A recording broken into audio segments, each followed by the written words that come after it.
The bankers wrote their letters in shadows cold and deep, a promise forged of iron chains to bind us in our sleep.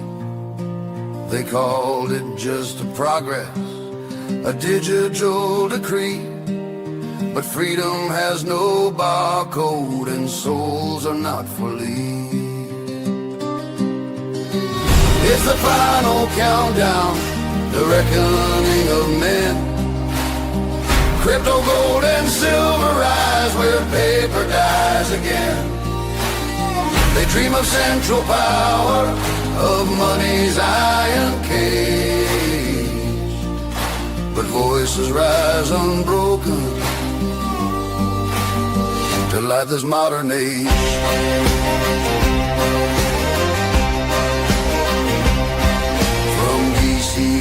To Davos, the tyrants stake their claim. They preach of safety, justice, but hunger for the chain. They hide behind the slogans, they whisper trust the plan, but every law they're passing just enslaves the common man. It's the final countdown, the reckoning of men. Crypto gold and silver rise where paper dies again. They dream of central power, of money's iron cage, but voices rise unbroken to light this modern age.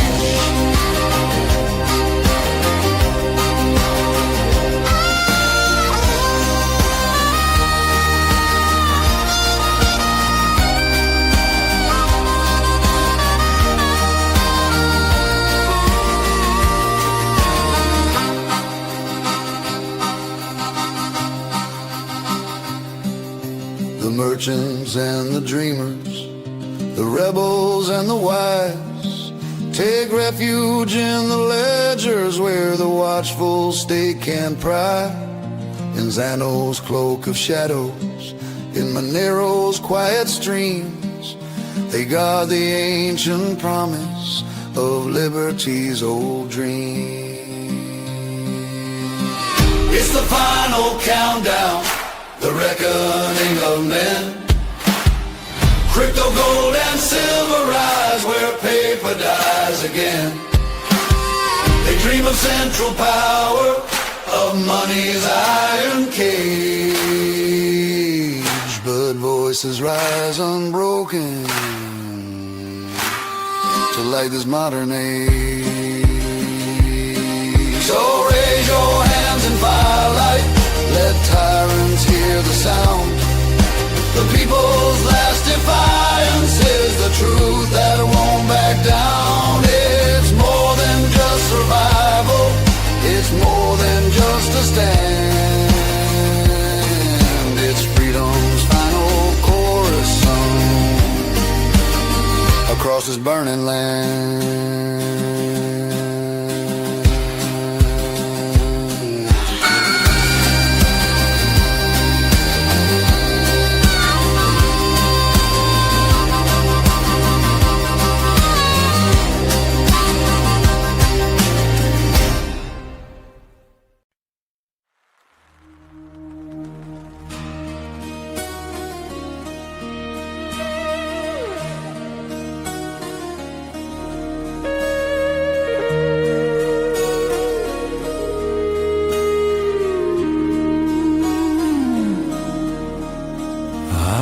Past the men where the cold numbers ring, past the market of mirrors that ask me to sing. A spark in my pocket, a compass of gold says step into daylight and walk on your own.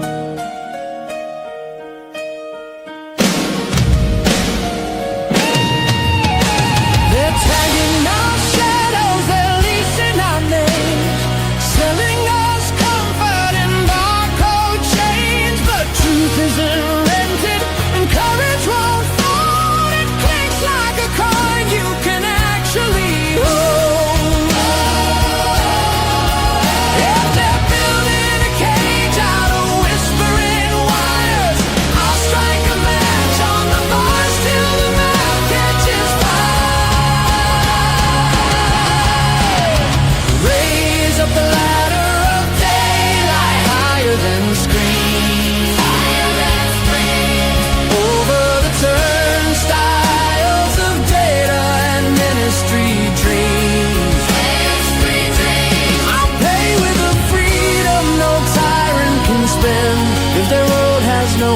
exits. We'll cut one at the end.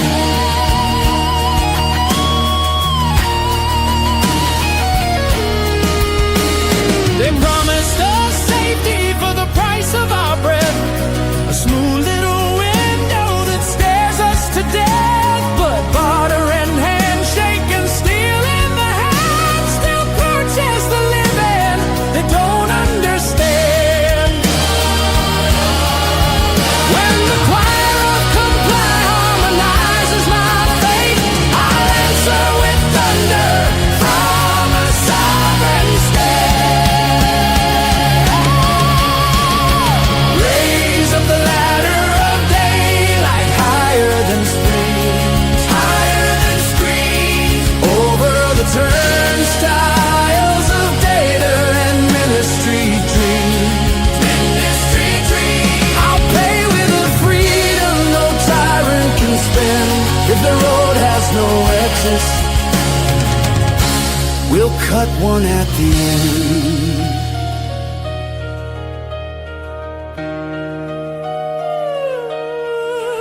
There's a key made of silence, a code made of trust. When the panopticon trembles, it falls into dust.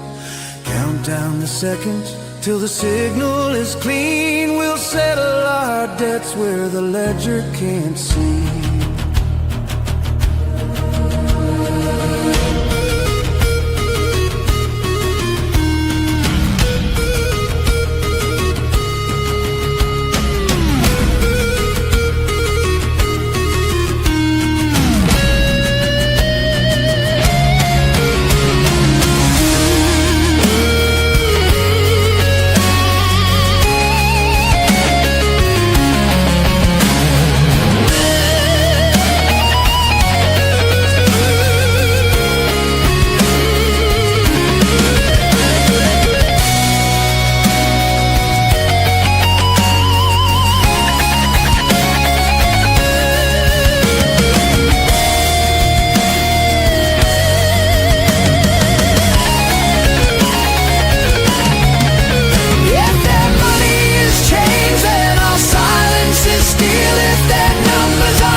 Cut one at the end.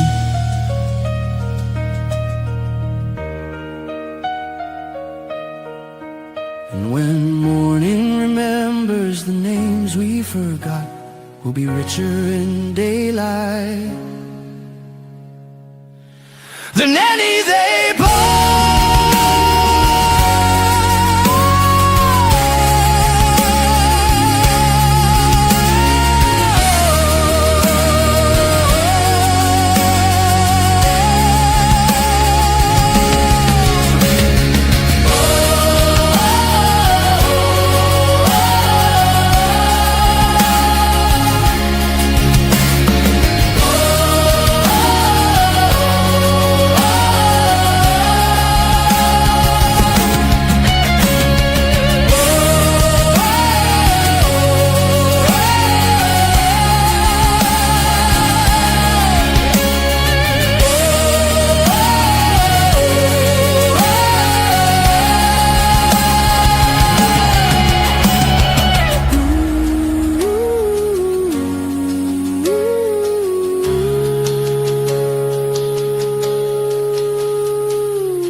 We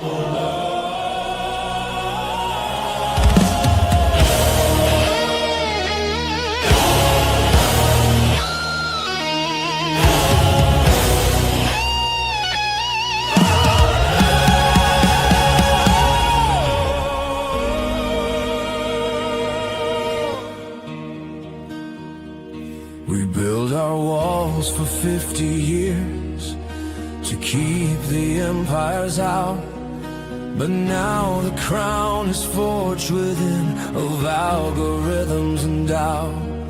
A signature at midnight, the pen of kings disguised, a sovereign crown of numbers, an empire digitized.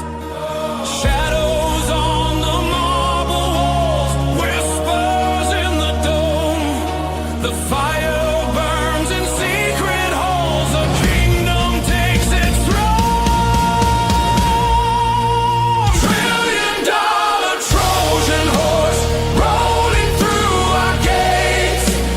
Monarchs made of money, rewriting all our fates.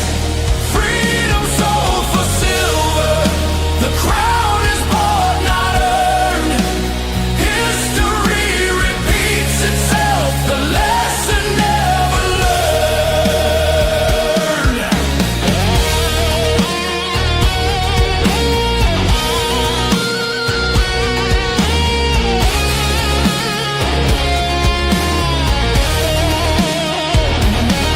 Kuwait lit the fire on 53 with oil turned into gold. Desert kings became the lords, their empires bought and sold.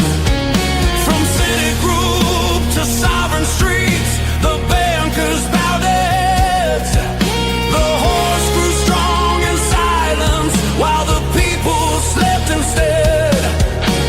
Steel and oil, blood and stone, the empire feeds the flame. From east to west, the story's known, the song is still the same. $1 trillion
time. A hip in Ohio costs a house and half your years. But Bangkok heals you kindly and dries your family's tears. They say best in the world while they hide the book of fees.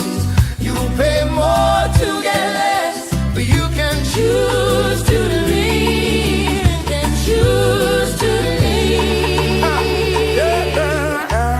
Fly for freedom, heal for less. Don't die in debt, choose tenderness. Walk out the door, don't sign that lie. Better care, better life now. Yeah, 2 million souls are moving. Passport is in the dawn. Yeah, down to Mala City dentist, to Thai and Indian war. Same steel in the hip, same stamp, same factory line. Oh, but one price saves your future, the other steals your spine. If truth is in the outcomes, then let the numbers sing. Lower fevers, cleaner hands, and peace that else should bring. Peace that else should bring.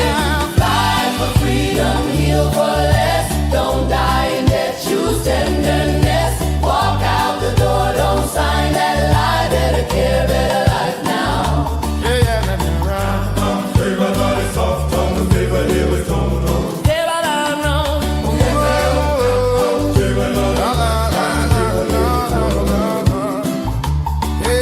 They find the price revealed. They had a Scottmaster scroll. They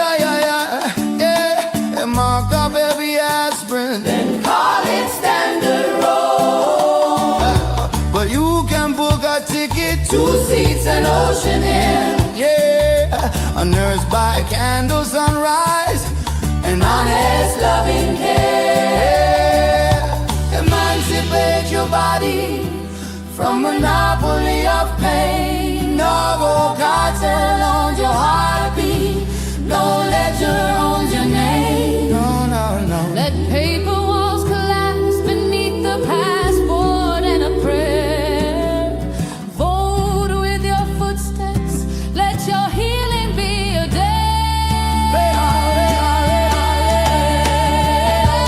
Fight for freedom, heal for less. Don't die in death. Set less, less.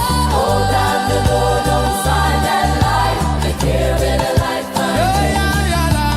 Fight for freedom, heal for less. Don't die in debt, choose tenderness. Walk out the door, don't sign that lie. The care in a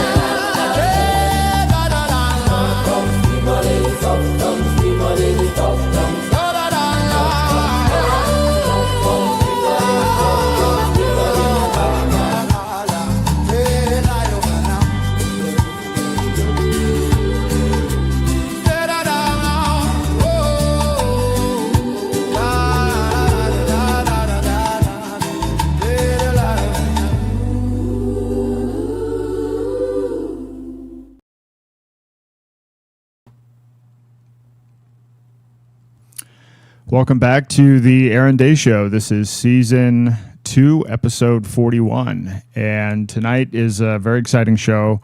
I'm going to show a preview of a medical tourism marketplace, which will be promoting Zeno and Freedom Dollar, and potentially other assets on the Zeno ecosystem as potential payment. We've been talking the last couple of episodes, and by the way, I'm in Salt Lake City right now. So, in the past, when I've been traveling and doing a podcast, I've had some issues with live streams. The internet access has been okay, but not great. So it's possible that I might get disconnected and have to connect back in. So just understand that's what's going on. And we don't have obviously the full setup here, although I did bring my mic and actually most of my computer equipment. So I don't have the normal, presentation that I would normally go through. But what I do have is I'll give you a preview of a slideshow that I'm going to have running at the Brownstone Institute. So we're sponsoring this Brownstone Institute Gala here in Salt Lake City. We're going to have a table I mean, it's going to be kind of a low-key table. So usually at these things, it's all about the Brownstone event, but it's going to be a place where people can start to learn about what the Daylight Freedom Foundation is. So what I'm going to show you here is essentially going to be the basis of a self-running presentation. But as I've been talking about for the last several podcasts, this is what I've been building towards, is this kind of November 1 launch date as our soft launch of all of the things that we've been building up to this point. And the purpose of what we're doing is to try to build a movement of people that are actually interested in reclaiming their free will, taking back their free will. People that are sick of politics, understand that there's no way you can vote your way out, are sick of watching constant rage bait where people sit around and argue over who's responsible for what's wrong with the world, while endeavoring to do absolutely nothing about it. The complaining about it doesn't fix things. And to the extent that the idea that most of the complaining is about influencing politics, it hasn't. So it's just wasted time and wasted energy. And I've gotten sick of it myself. And so I've been spending a lot of my time, one, on focusing on what the real problem is, which is technocracy. But then more so lately, spending more of my time on creating solutions to help people get out of the current situation. Because I found as people hear more and more about what's going on and they see the economy and AI and technocracy and these other things, they tend to get to the point where they kind of throw their hands up and say, well, I guess it's inevitable. And people aren't fighting back. And in some cases, they're resigned to, well, I guess Peter Thiel's better than Bill Gates, so I guess we're going to have technocracy. And none of that is true. We have free will. We have the ability to build better alternative systems than what we currently have today, let alone, certainly better than the complete digital prison that is mostly built already around us. And so I'm going to go through very quickly what this, again, self-running slideshow, but I'll kind of narrate a little bit about what the overview is of what we're doing. And the whole point of this, and this is my wife and I that started this a while ago, the whole point of Daylight Freedom is to empower free will and to build alternatives to technocracy. And as I've said several times, and most people aren't aware of this, but the real battle is freedom versus technocracy. This is the only real battle right now. It's not Republicans versus Democrats. It's not China versus the U.S. or any of these other manufactured conflicts. I mean, some people who say, oh, it's the neocons, it's this. No, there is a movement that's been going on for the last 90 years that's a network of people that are pushing an ideology of a centralized global government where technocrats control everything. And technocrats are just scientists and engineers who are put into this position of ultimate authority to make decisions for all of us. And the way this gets implemented, as I said, this is an idea that started over 90 years ago.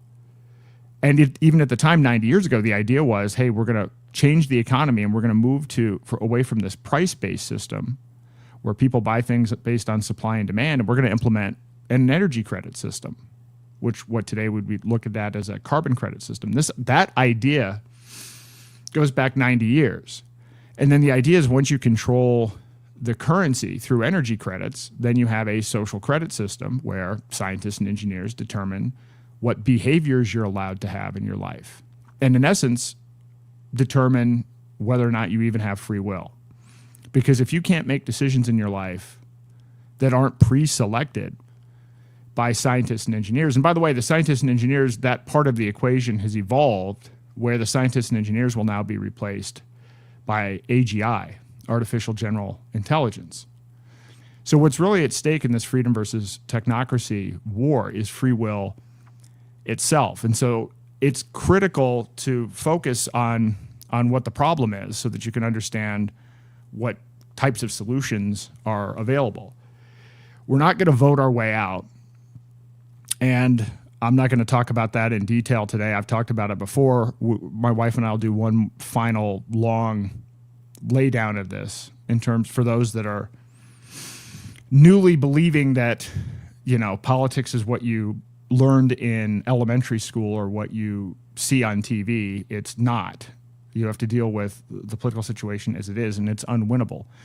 But the funny thing is there are people that believe that we won this last election and that we're going to restore civilization as a result of the election. And the reality is technocracy has accelerated at 10 times the pace under the Trump administration than it did previously under the Biden administration.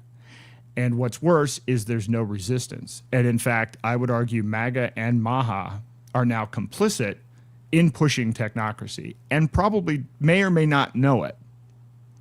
So that's not a solution, but it's time to stop asking for, forgiveness or permission. It's time to build and not beg. So on that topic of MAHA, medical freedom, we own our own health. There is no permission needed, nor should you be asking for forgiveness. This is a fundamental component. We own our body and our decisions about it. And in this healthcare realm, the technocracy has expanded at an alarming rate, more so than I even thought at the beginning of the year. And we've been digging into this in these technocracy roundtables, and probably 2 or 3 of the last podcasts that I've done, I've gone into great detail on this. But we're in a situation now where Palantir is building a healthcare database nationwide. They're already building a healthcare database for the National Health Service in the UK, which a lot of people don't know. And they're starting to marry the civilian data with the military information that they're collecting, as they're already a contractor for the CIA and other entities, and Trump has greenlit Palantir to build a database of Americans. And this is not innocuous, because then you have on top of that, you have Operation Stargate with Larry Ellison and Oracle, which is the database that the Federal Reserve uses, one of the databases the CIA uses, and Sam Altman. And the idea is to build a complete centralized system where we are all scored, where healthcare decisions and what is available to us will be determined algorithmically. AI is already, and I'm not anti-AI, as you probably know, it's like with all technology, just like with digital currency, big enemy of CBDCs and government-regulated stablecoins, but I love privacy coins. Again, technology can go either way, but AI is not being implemented in a way that is pro-human or pro-free will. It's being used by companies like United Healthcare and Cigna to automatically deny claims, and then it's used as the appeal. If you don't like the decision that the AI made, you get to appeal to the AI. It's been estimated that up to 90% of the Medicare Advantage claims that have been submitted to United Healthcare were rejected. And this is the source of an ongoing lawsuit. So now, these insurance companies are really slow to pay out, but they're processing these claims now in 0.2 seconds and using these algorithms primarily to reject payment or to reject service. Next year, starting in Q1, Medicare and Medicaid are going to begin implementing AI. And again, the problem is some people are like, oh yeah, this is going to be about cost savings. And the government shouldn't be in healthcare at all. The question isn't whether we should be applying AI to Medicare or Medicaid. We shouldn't have the government involved in healthcare. In what started out as a small measure to provide relief to a small percentage of the population, the government is now the largest purchaser of healthcare services in the United States. 47% of every dollar spent on healthcare is paid for by the government. And so they now set all the prices, they set all the terms, and then what they do filters into the private insurance market, and they're moving to AI, and they are moving to wearables. This is the opposite of medical freedom. I don't care whether they remove COVID vaccine from the schedule or not. This implementation of AI in the healthcare system is 1,000,000 times worse than whatever modifications might be made to the COVID vaccine. And it's happening right now under this administration that people thought was going to bring medical freedom to the world, or to the country at least. So the 5 values for daylight freedom, I mean, we're building this this is kind of, again, it's a movement. The idea behind it is to empower people, but it's based on these core ideas of free will. And I've been talking about this a lot, decentralization. So free will versus determinism. This may sound trivial. It's actually the most important element of this. The people that are pushing technocracy do not believe in free will. This is a whole debate that's been going on in the healthcare realm for 2,500 years. Are humans something unique and special that are, from a health perspective, are naturally self-healing and that should be nurtured to self-healing?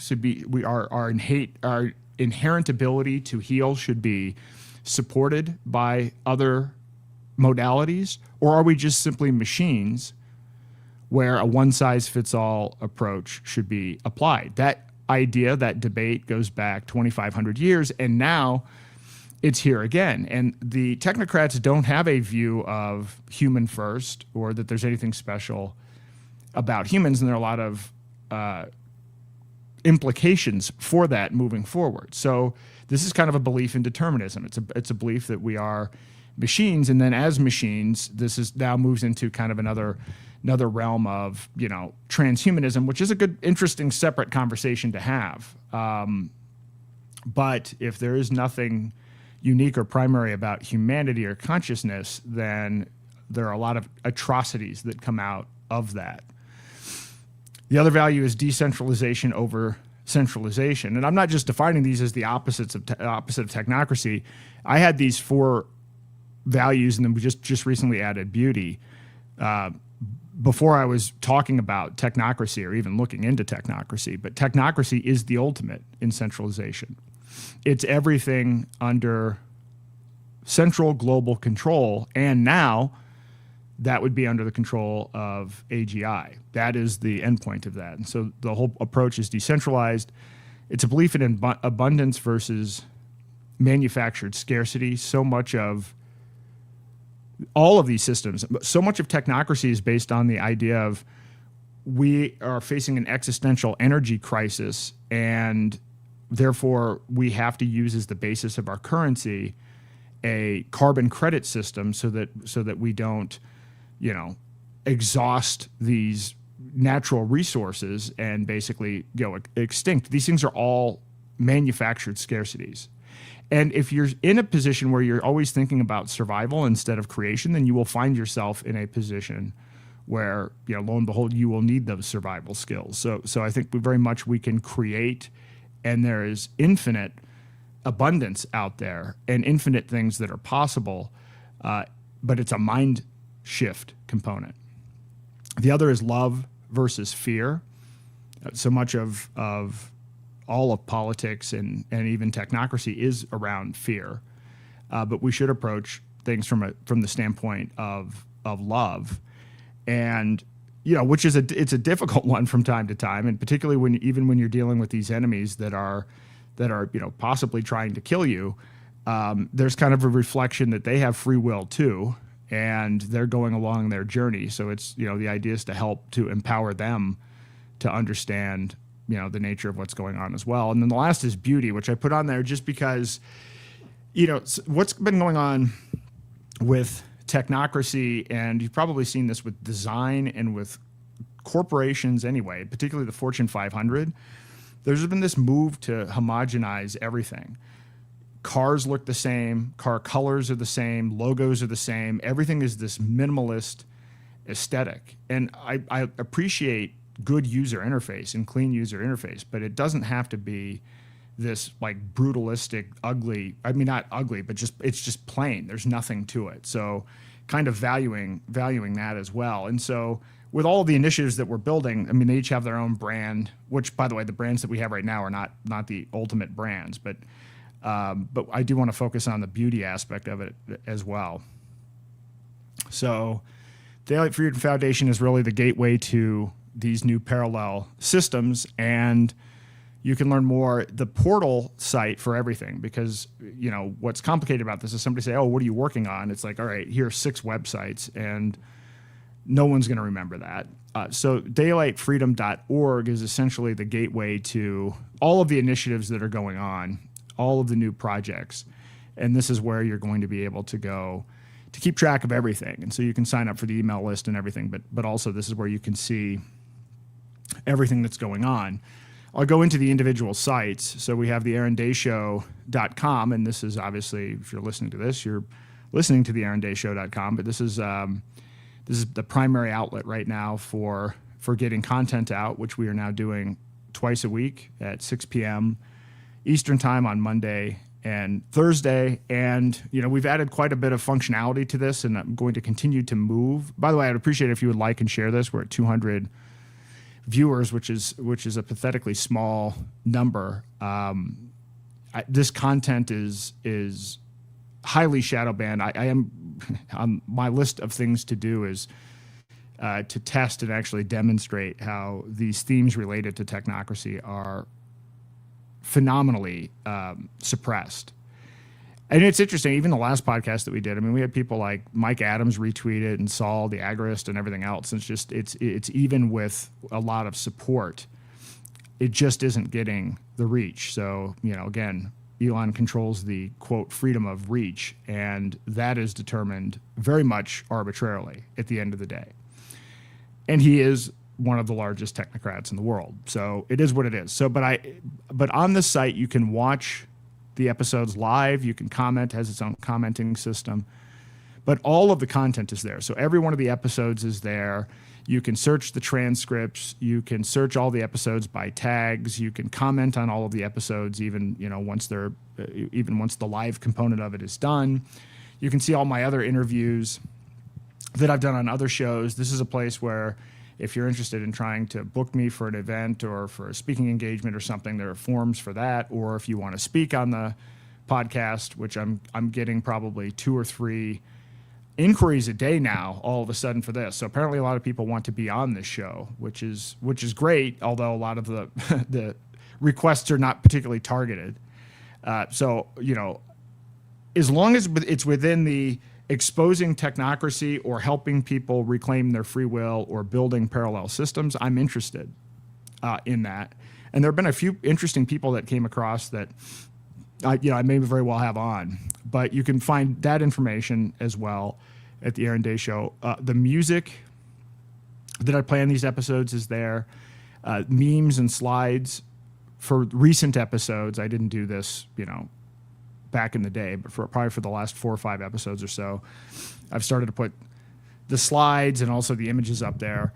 And then we have the First Principles Project, which is a project to create a kind of a debate series, with the basic premise being that, America 1.0 is finished. The default that we're going to fail into as a technocracy, that's probably not a great outcome.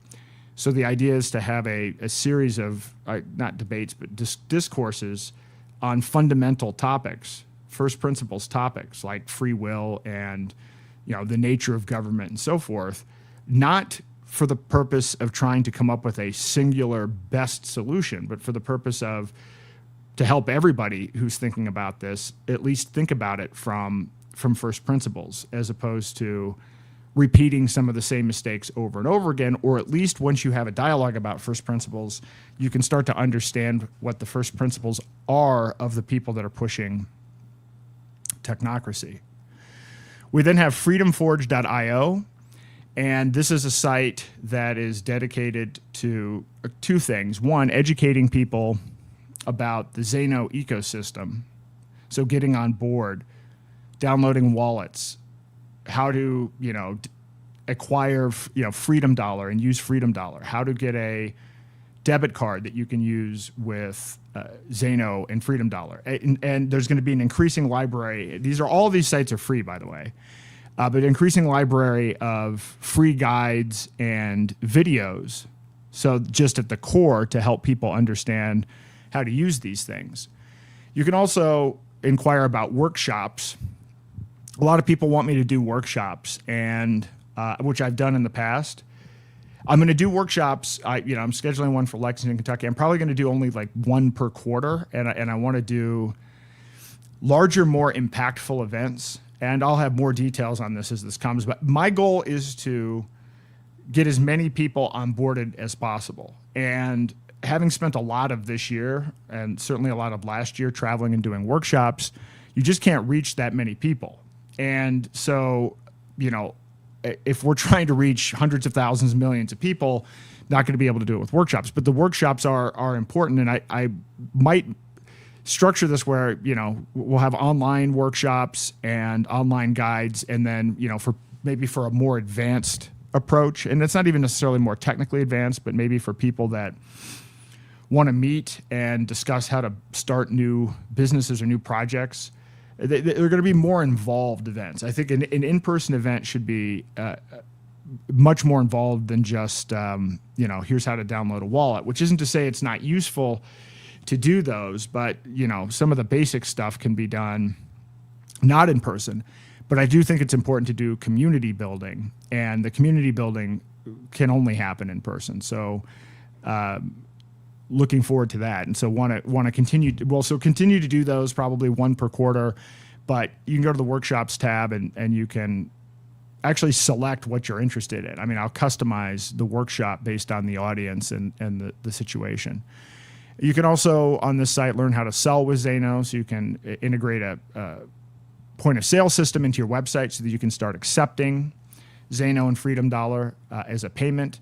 And then what I do here is I outline threats and counters to threats. So the whole point of this is technocracy. And so for people who say, well, it's inevitable, we can't do anything about it, that's just completely not true.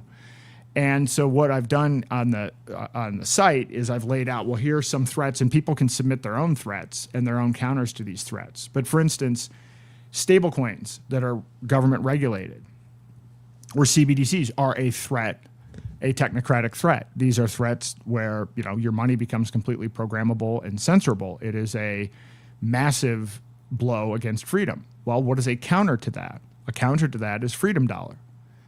Freedom Dollar is a stable coin, but it's completely private and it's not backed by U.S. Treasuries.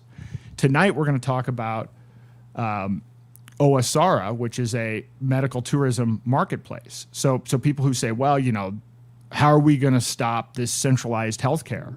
Now that the government is essentially controlling healthcare and they're going to implement AI and wearables, here's the answer: opt out. Don't use it. Take a global approach. Work outside of the system. At some point, it's not starting like this, but, I can see a time where, we may have black market healthcare services if the mandates continue where they're going. But the point is, as we talked about in the last two podcasts, once you understand medical tourism, once you understand how much you're getting fleeced, how bad the outcomes are, and that there are other outcomes available, just opening your eyes to that on the healthcare side, well, everything is like that. Food is like that. Everything that the technocrats are doing can be done better, and it can be done in a way that is private and decentralized. So I wanted this site to be a place not just for me to launch projects. I mean, when I launch these things, I'm not even sure what I'm going to do with all of these. I have 6 projects, and I can mint a lot of these projects. I obviously can't run or maintain all of them. So there's kind of a question of that. And my goal isn't even to, these are free projects. The medical tourism marketplace, there's no underlying business model to it. But I'm launching these things because they have to be built. We need private, decentralized alternatives to these technocratic threats. And so my goal is to inspire people to start thinking about tokenization. And as they learn more about Zeno, as they learn more about tokenization, as they use it more, people are going to come up with their own ideas. And I think that for a lot of people, like, well, how am I going to make money outside of this existing system? There's an infinite amount of opportunity. And so Freedom Forge is the site where we're going to try to capture that. OASARA is the healthcare marketplace that we're going to be talking about tonight, which is critically important. I can't stress enough how critically important it is. Once you dig into, as we did in the Technocracy Roundtable, these horror stories about people being denied care all over the country and the lawsuits that are now coming on because of the way AI is being applied to insurance, and now knowing that AI is being implemented with Medicare and Medicaid, this is a situation where if you don't start extracting yourself from the current system and learn about alternatives, people might get stuck, or at least have the perception that they're stuck. This is why I've prioritized this as amongst all projects as the one to kind of push out there. So I'll be showing you this tonight. You can go to OASARA.com, OASARA.com, and you can sign up to get early access to this. I'm not launching this yet. I could launch it, but I want to actually spend more time making sure that all of the information that's in there is completely accurate and up to date. And now it's tough to stay on top of all of the different doctors and options out there, but I want to make sure that at least we get started on the right foot. So I'm not launching with this today, but I will show you a live version of it, and you can sign up for early access. But essentially, this is going to be a place where you will be able to see all of the global options. You'll be able to see rating systems, prices, and there's a medical tourism guide that will explain how all of this works, what to look for, a lot of the content that I talked about last week, but then expanded on.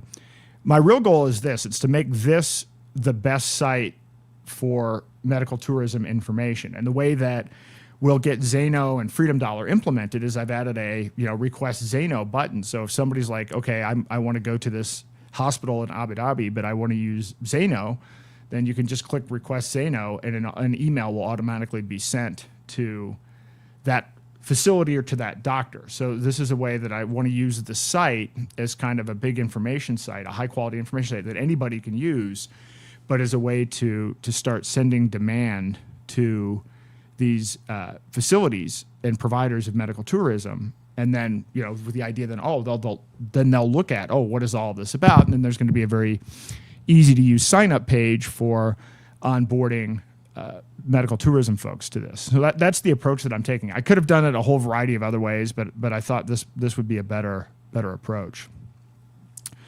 The next area that we focus on is, and I harp on this a lot, is trying to show people that we already own nothing, to Klaus Schwab's comment. And this has been done contractually through online click wrap agreements, or in some cases, we're subject to agreements like package inserts for pharmaceuticals that we didn't even sign. And we sign over 200 of these a year, and when you actually read them, which nobody does because you couldn't, it would take too much time, you'll find out you've given away your privacy, you've given away your information. In many cases, you've given away your economic ownership and your voting rights. For instance, with your 401ks and your ETFs, you're already not voting these things. You've already given that control contractually to BlackRock and Vanguard and others. But in the event of a financial collapse, based on how these agreements are structured, the creditor, the largest banks that your broker owes money to, will end up with your stocks in your retirement portfolio. And most people don't know this. But that's just one example. This is in all categories. It's been a systematic fleecing of our rights under our nose, but wrapped in this, it's legal, right? We're using the rule of law, and the whole thing is a scam. The whole point of the site ownnothing.org is for you to be able to ultimately go through and say, I have this contract, this contract, this contract, and it'll tell you how many rights you've given away. It'll give you a score. So instead of having to read a 50-page document, you'll see, based on these 5 criteria or whatever they are, this is where you stand on this, and then you can see overall how much you've given up for your whole portfolio of contracts that you've signed. And it won't take very long for people to see, after you look at this, that whatever it is you think you're holding on to, you already don't own. And that's a critical point to get to, because a lot of people are playing defense. There's that meme of like a raccoon and, kind of protecting a trash can. And that's essentially what's going on right now. That's what people are doing. They're holding on to an illusion of what America was, not realizing that in reality, you've already given away your rights. You don't own any of these things. The Constitution has been dead for decades. And the sooner you get to that point, the sooner you can stop wasting your energy within that system and start working on alternatives. Then we have Technocracy Atlas, which I talked about in the last episode, technocracyatlas.com or org. I can't remember which one. This will be launching November the 10th, the first version of it. And what I've done is I've indexed and cataloged 10,000 different articles and books on technocracy, and then made it so that you can chat with it through AI. And as we've been talking about AI, I mean, most of these AI models are flawed because they've been trained on bad data. But you can use the actual AI and its ability to do chat and to analyze text, and you can apply it to your own data. And furthermore, if you find the right model to use, it's censorship resistant. You're not going to get the filtration that you get. So my first point with this Technocracy Atlas is let's consolidate all of the information that we can get and then make it easy for people to search. And then beyond that, we're going to build tools like graph databases and things where people can map out connections. Because so much of the problem that we have is the technocrats already have all of the information on us. They're the ones building all of these databases. They know everything about us. We don't know anything about them. But we get into these battles of, well, who is they? And then everybody has a conspiracy theory about it. And then people get wedded into these camps. Here's an idea. If we want to know who the technocrats are, why don't we map it all out? Why don't we put the information in a database? Why don't we fact check the information and have an open source ability to crowdsource who these people are and how they're interconnected? So there's no more mystery behind it. And by the way, it's a network of people and organizations. It isn't one particular thing. It's a moving network of people that do share an ideology, although they will fight like hell amongst themselves. So Technocracy Atlas is the site, and so again it'll be launching in 10 days or so, the first version, and then with all of these sites they'll be obviously building and getting better over time, but I think this is going to be a good first step so that we can at least consolidate information. It's hard to get access to information about technocracy. Patrick Wood should be a household name, and the work that he's put together, everybody should know about it. And unfortunately, you're not going to find it in a textbook. You're not going to find it taught in a course. You're not going to find it in college, and you're not going to find the media talking about it. And then you're going to find that the people that run the tech companies that control the algorithms, who are technocrats, probably don't favor that information. So there's a lot of phenomenal information out there that's been compiled over the decades, and so I think it's important to make that information easily accessible and free for everyone. And then one of the other projects that Daylight Freedom has, it's kind of a legacy project, is I'm actually now rebranding it. I'm saying we're defending our anti-technocracy POWs. It used to be was it anti-crypto? Are we fighting the government who's anti-crypto? Are they anti-this or they anti-that? It's really part of technocracy. When you really understand why these people were targeted, as I've been saying over and over again, these three guys in particular were targeted because the Biden administration had an executive order and they wanted a CBDC. And if you're going to put out a CBDC, you want to shut down the competition, and these three people are three of the best people on the planet at promoting alternatives to centralized technocratic money. And so I'm going to continue to spend time raising awareness on this. Obviously very grateful that Roger was able to settle his situation, but we still have Ian Freeman and Roman Storm. And I'm not going to take on every case. I mean, I'm going to take on the cases that are directly relevant to what I know about or people that I know, just because it's not that I have any particular domain expertise in doing this, but it's just we have to stick by the people that are speaking the truth and are speaking out. And so I will continue to do that, and the Daylight Freedom Foundation will continue to do that. So that is a quick overview of the Daylight Freedom Foundation. And as I said, this will be a shorter podcast. I'm actually technically supposed to be somewhere else in a couple of hours, but I'm going to have to miss that tonight. So I'm going to now pull up the preview of the Osana website. This is on my computer. Again, I could push it live at any point, but I'm not ready to yet. All right, let me make sure we can see this. All right, can everybody see this? All right, there we go. You know what, I'm going to reduce myself. I'm going to go into a small corner here. All right, so that it's a little bit easier to see. And all right. So here's the idea. So already what we've built is an interactive map with 518 facilities across the world that provide medical tourism services. And what we started with are these JCI-certified facilities. There are others. We're going to be adding more. One of the things that I need to understand more is the different kinds of accreditation. I mean, I've spoken a lot about the benefits of medical tourism, but of course, there are also horror stories too. There are examples of, cartels kidnapping and murdering people and harvesting people's organs. I mean, this isn't always, a positive one-way street. And so I wanted to start with the facilities that are accredited and that have transparent information regarding outcomes. But that's not to say that we're going to stop at that. I just wanted to kick this off right, and I don't want to provide information out of the gates until we understand what's going on and until we can actually better control and monitor the reputation management system aspect of this. And so as you see here, so these are clustered by region. And what's interesting is, and I talked about it in the podcast, it's just fascinating to see where these pockets have emerged. So Turkey is a huge pocket for medical tourism.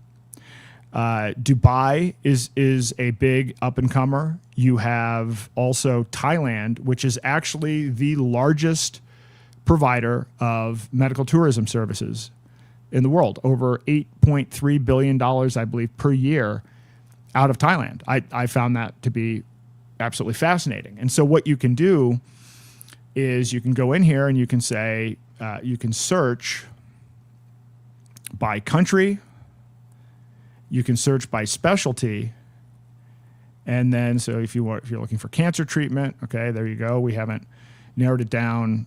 We've kept it globally, so there are 201 facilities. So you'll note that. So if I remove any specialties whatsoever, and if we start at the beginning, there are 518 facilities across the globe representing 39 countries. And so then as we kind of, break this down more, if you're interested in, for instance, stem cell therapy, which is not legal here, then you can sort that and you can find, all right, well, there are 42 facilities in 39 countries offering stem cell treatment. And then you can go through and take a look at South Korea is big in this area. Peking, China has a facility, another one in South Korea, another one in China. So again, you can search by specialty. You can actually type in what you're looking for. So somebody in the comments said dental, so I can just type in dental and search dental, and it will give me all of the facilities. So I can segment it by country, segment it by specialty. I can just search. So all of the information is here. And what we've done is, and I don't have all of this data yet either, because we don't have all of the individual doctors. So they make this information difficult to obtain, but we do have, and I'm building this out right now, which is part of why I want to wait to launch the whole thing. But the Tijuana hospital has 60 doctors, so you're going to be able to drill in here, not just at the level of the facility, but then you're going to be able to drill in and actually see the medical staff itself. And we're pulling in information from other sources regarding ratings for now. But ultimately, there's going to be the ability to use, an escrow system and actually use verified transactions that happen through Zeno or Freedom Dollar in the future to actually have, validated transactions. But the interesting thing about medical tourism is that outside of the United States, a lot of these countries actually have transparency with medical data. We don't have transparency with either price or data. So that's kind of an interesting thing to learn about. So you can see pricing information, you can see doctors, you can see where they are on a map, and then it links directly to their website. So, now we can jump into this. So obviously with something like this, the whole point of this is you have to do your own homework. And at no point are we making recommendations on this, but I want to consolidate the information and have, the easiest interface and way for people to get access to this. But you're obviously, if you're going to make a healthcare decision, going to want to do the deep dive. And as much as we're keeping the data updated, a lot of this data can't be updated automatically. A lot of healthcare related sites don't allow you to scrape the data. So in many of these cases, there's a lot of manual data entry that still has to go on to stay on top of the facilities and who the doctors are and the contact information and so forth. But I think it's worth it to do, because I think that once people see that this is available, because in my experience so far, most people have never thought of this, even though 2.1 million people last year from the United States did go outside of the country for medical care, the average American has not heard of this existing at all, and would certainly be shocked about the statistics, because when you do digging on this, when you look at, when I was putting together a presentation last week, I was looking for various testimonials and clips. And of course, well, if Good Morning America or NBC Nightly News is going to have a segment on medical tourism, it's always going to be the negative side of it. Why? Because they're funded by Pfizer. They're funded by Big Pharma. So they're going to put out a fear story about, oh, here's an outlier situation of somebody that had a horrible situation when they went to Mexico.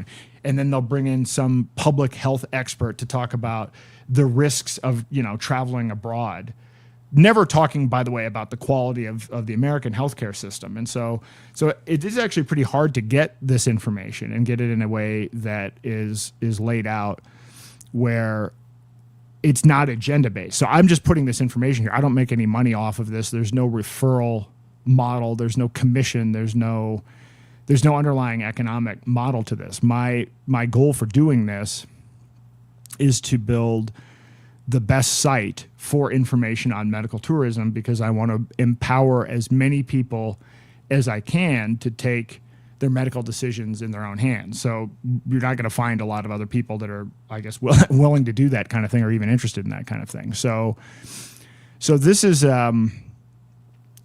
where we are to start, and we're going to go through and even add more specifics and guides about all of these things. And in fact, what we did create was a medical tourism intelligence center to consolidate a lot of the information. And I got a lot of good feedback from the last episode. People were asking me questions about a whole variety of different things, about specific locations, about where to go, about what the process is. And so we've built some initial guides as well. So the medical tourism guide section tells you everything about, the scam behind the U.S. system and pricing and price markups and all of that other stuff, and the fact that insurance doesn't help either, and that's a scam, and all of the bankruptcies. This is a live bankruptcy counter. So if you do the math, it's 530,000 families go bankrupt every year due to medical bills. That's 1,452 per day, 60 per hour.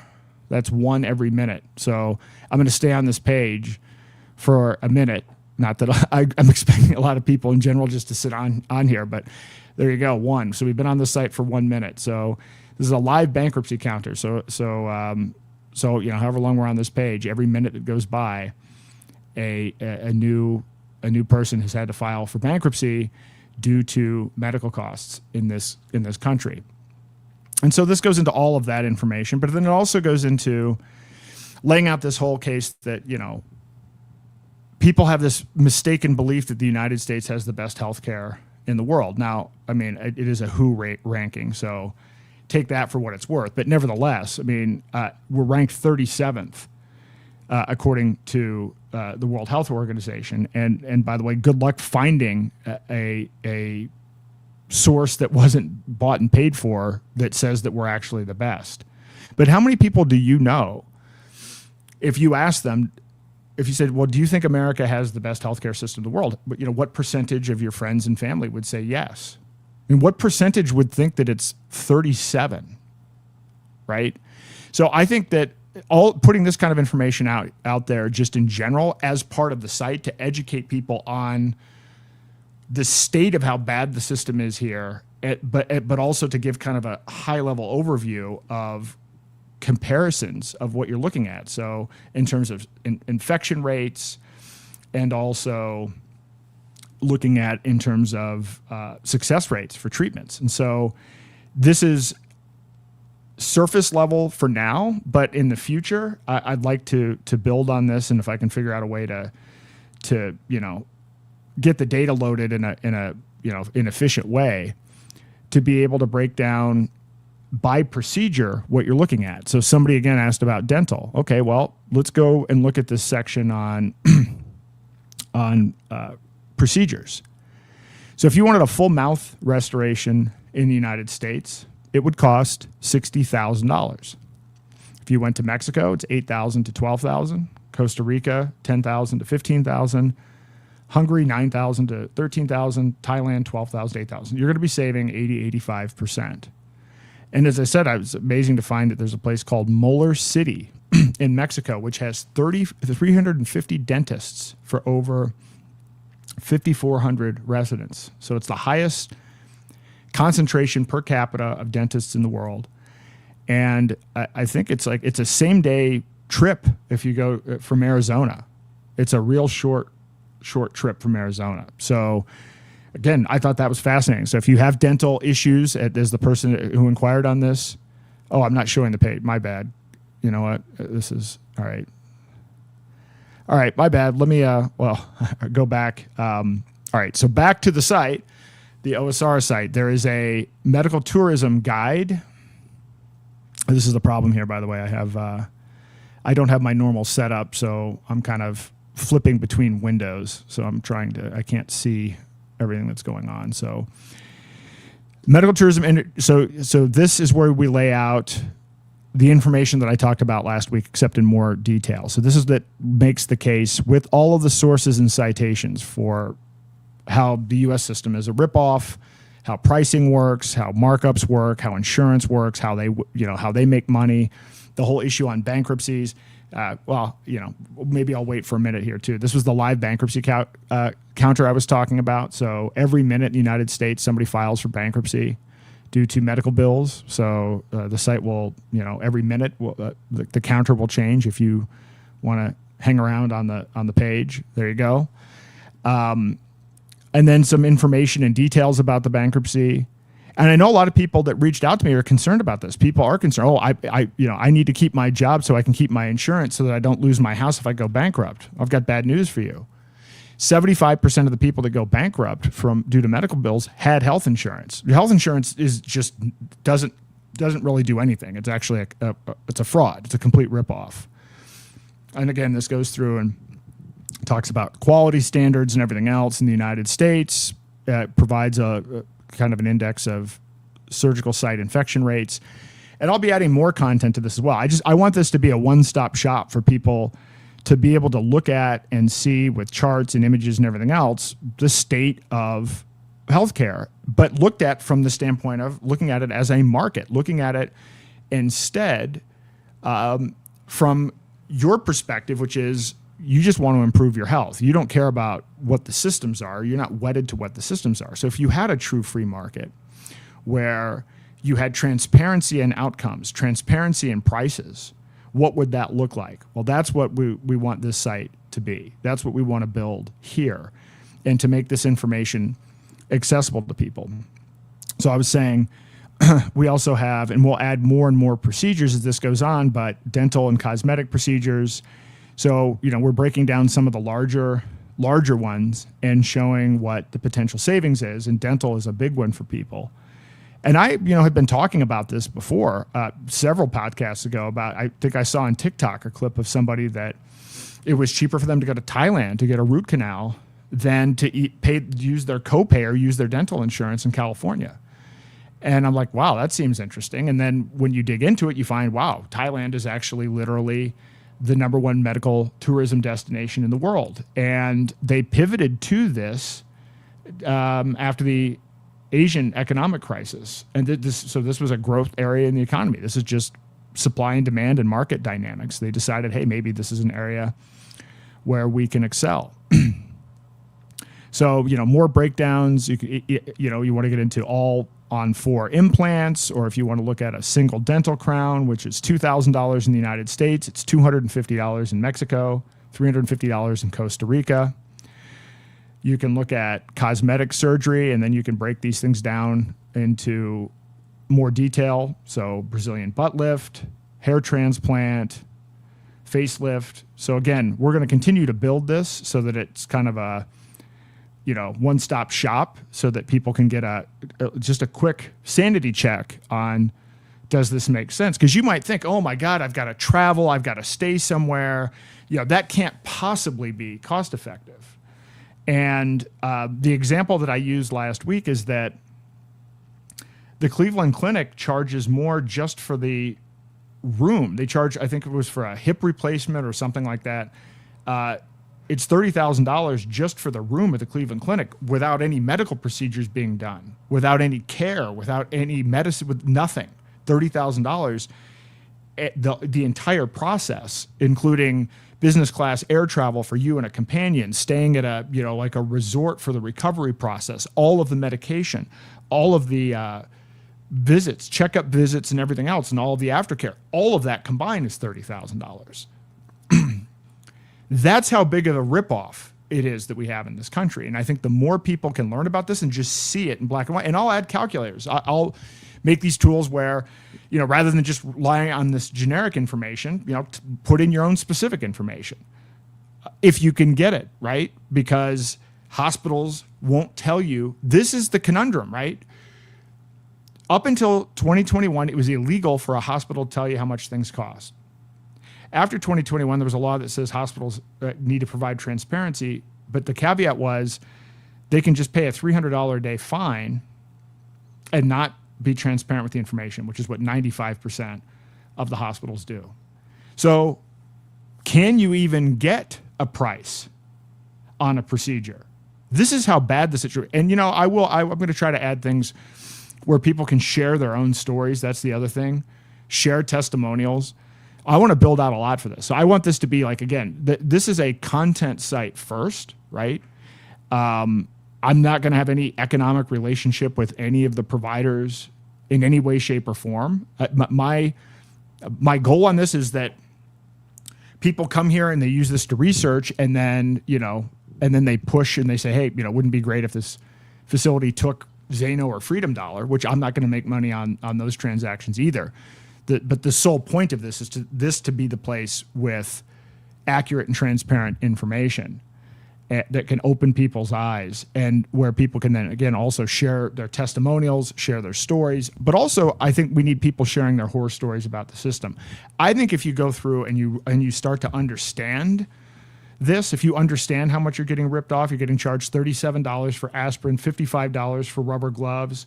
You have variations in pricing that are like 100-fold. Something might cost $10 somewhere, and it's $1,000 somewhere else, or $5,000 somewhere else, and no one knows because none of the information is transparent. It's a complete and total ripoff.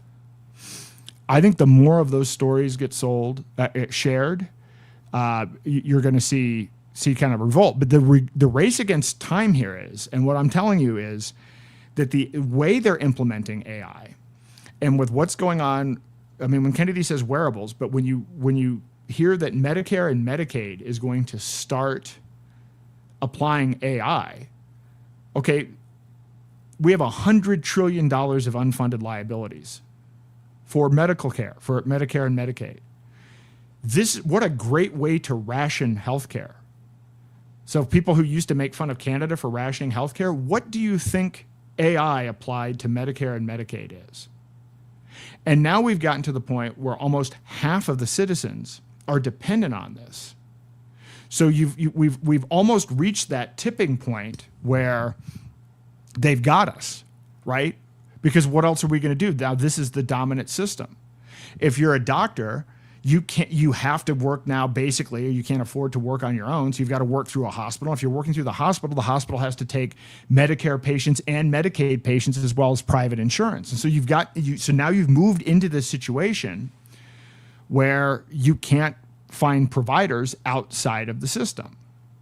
Everybody is captive to the same payment mechanism, which is now driven by the government, which is going to bring in AI to contain and ration costs. So, like, we want this to blow up, I think, as quickly as possible to block that, because most people think they don't have a choice. And the funny thing is, think about how much people are trapped. Well, I don't have a choice, or I'm paying this into premium. I don't know how many people I know that are pissed off about, well, I got an HSA where I put, my own pre-tax dollars into this thing that I'm supposed to be able to spend, and then they denied it. Why? Because the government and the healthcare company is determining what you can and cannot buy with your own money that you set aside.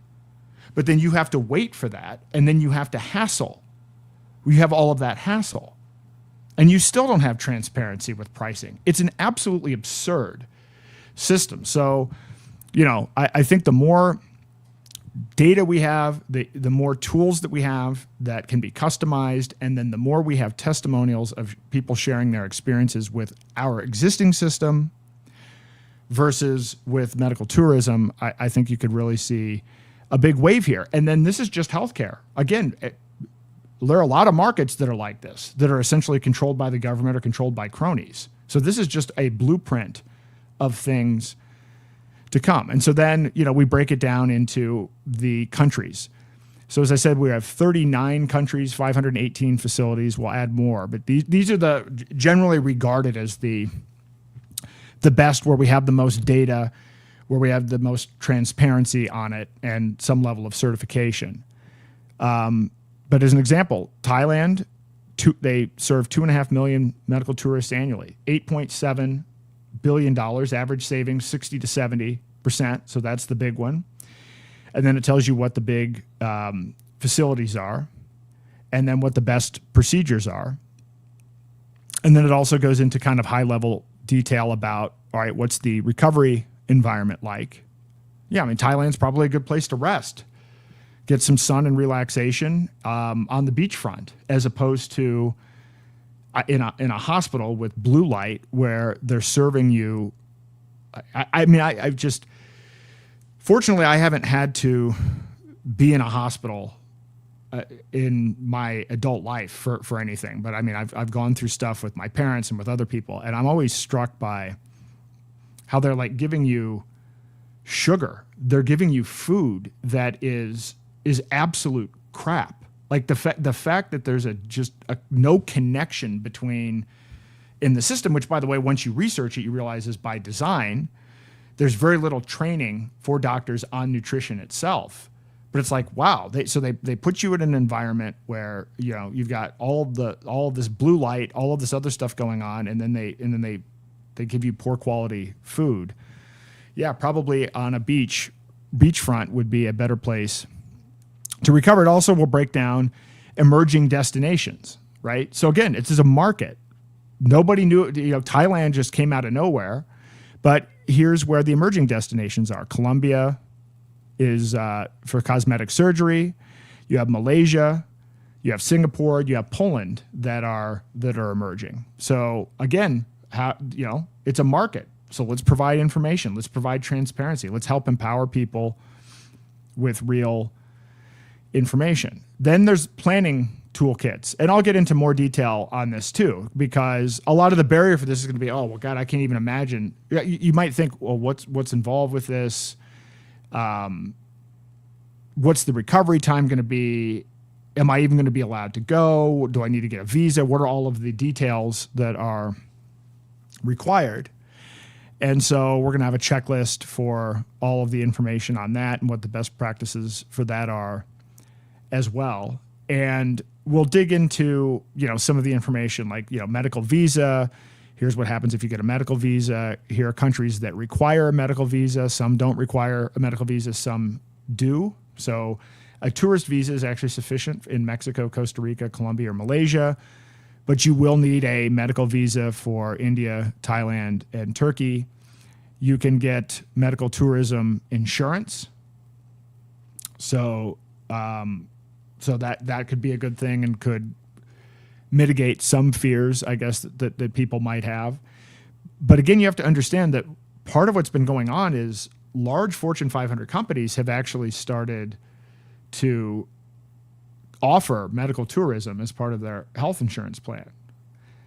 And part of the reason for this is that large companies actually self-insure. So they use Blue Cross Blue Shield or United Healthcare to process the claims, but they're on the hook for the actual costs. So of course, with double-digit increases in healthcare for forever, it seems like it's been like 20 years now, and with healthcare being the number one cost for employers behind labor, behind salaries, of course they're going to look at this. And so they have been. So now there's kind of that should give people some comfort that, large corporations are doing this and a lot of wealthy people, have been doing this. And so as I learn more about this, I'll provide more links and resources in more detail for the options here. And then we'll actually provide tools on even how to evaluate these different, medical insurance options, medical tourism insurance options as well.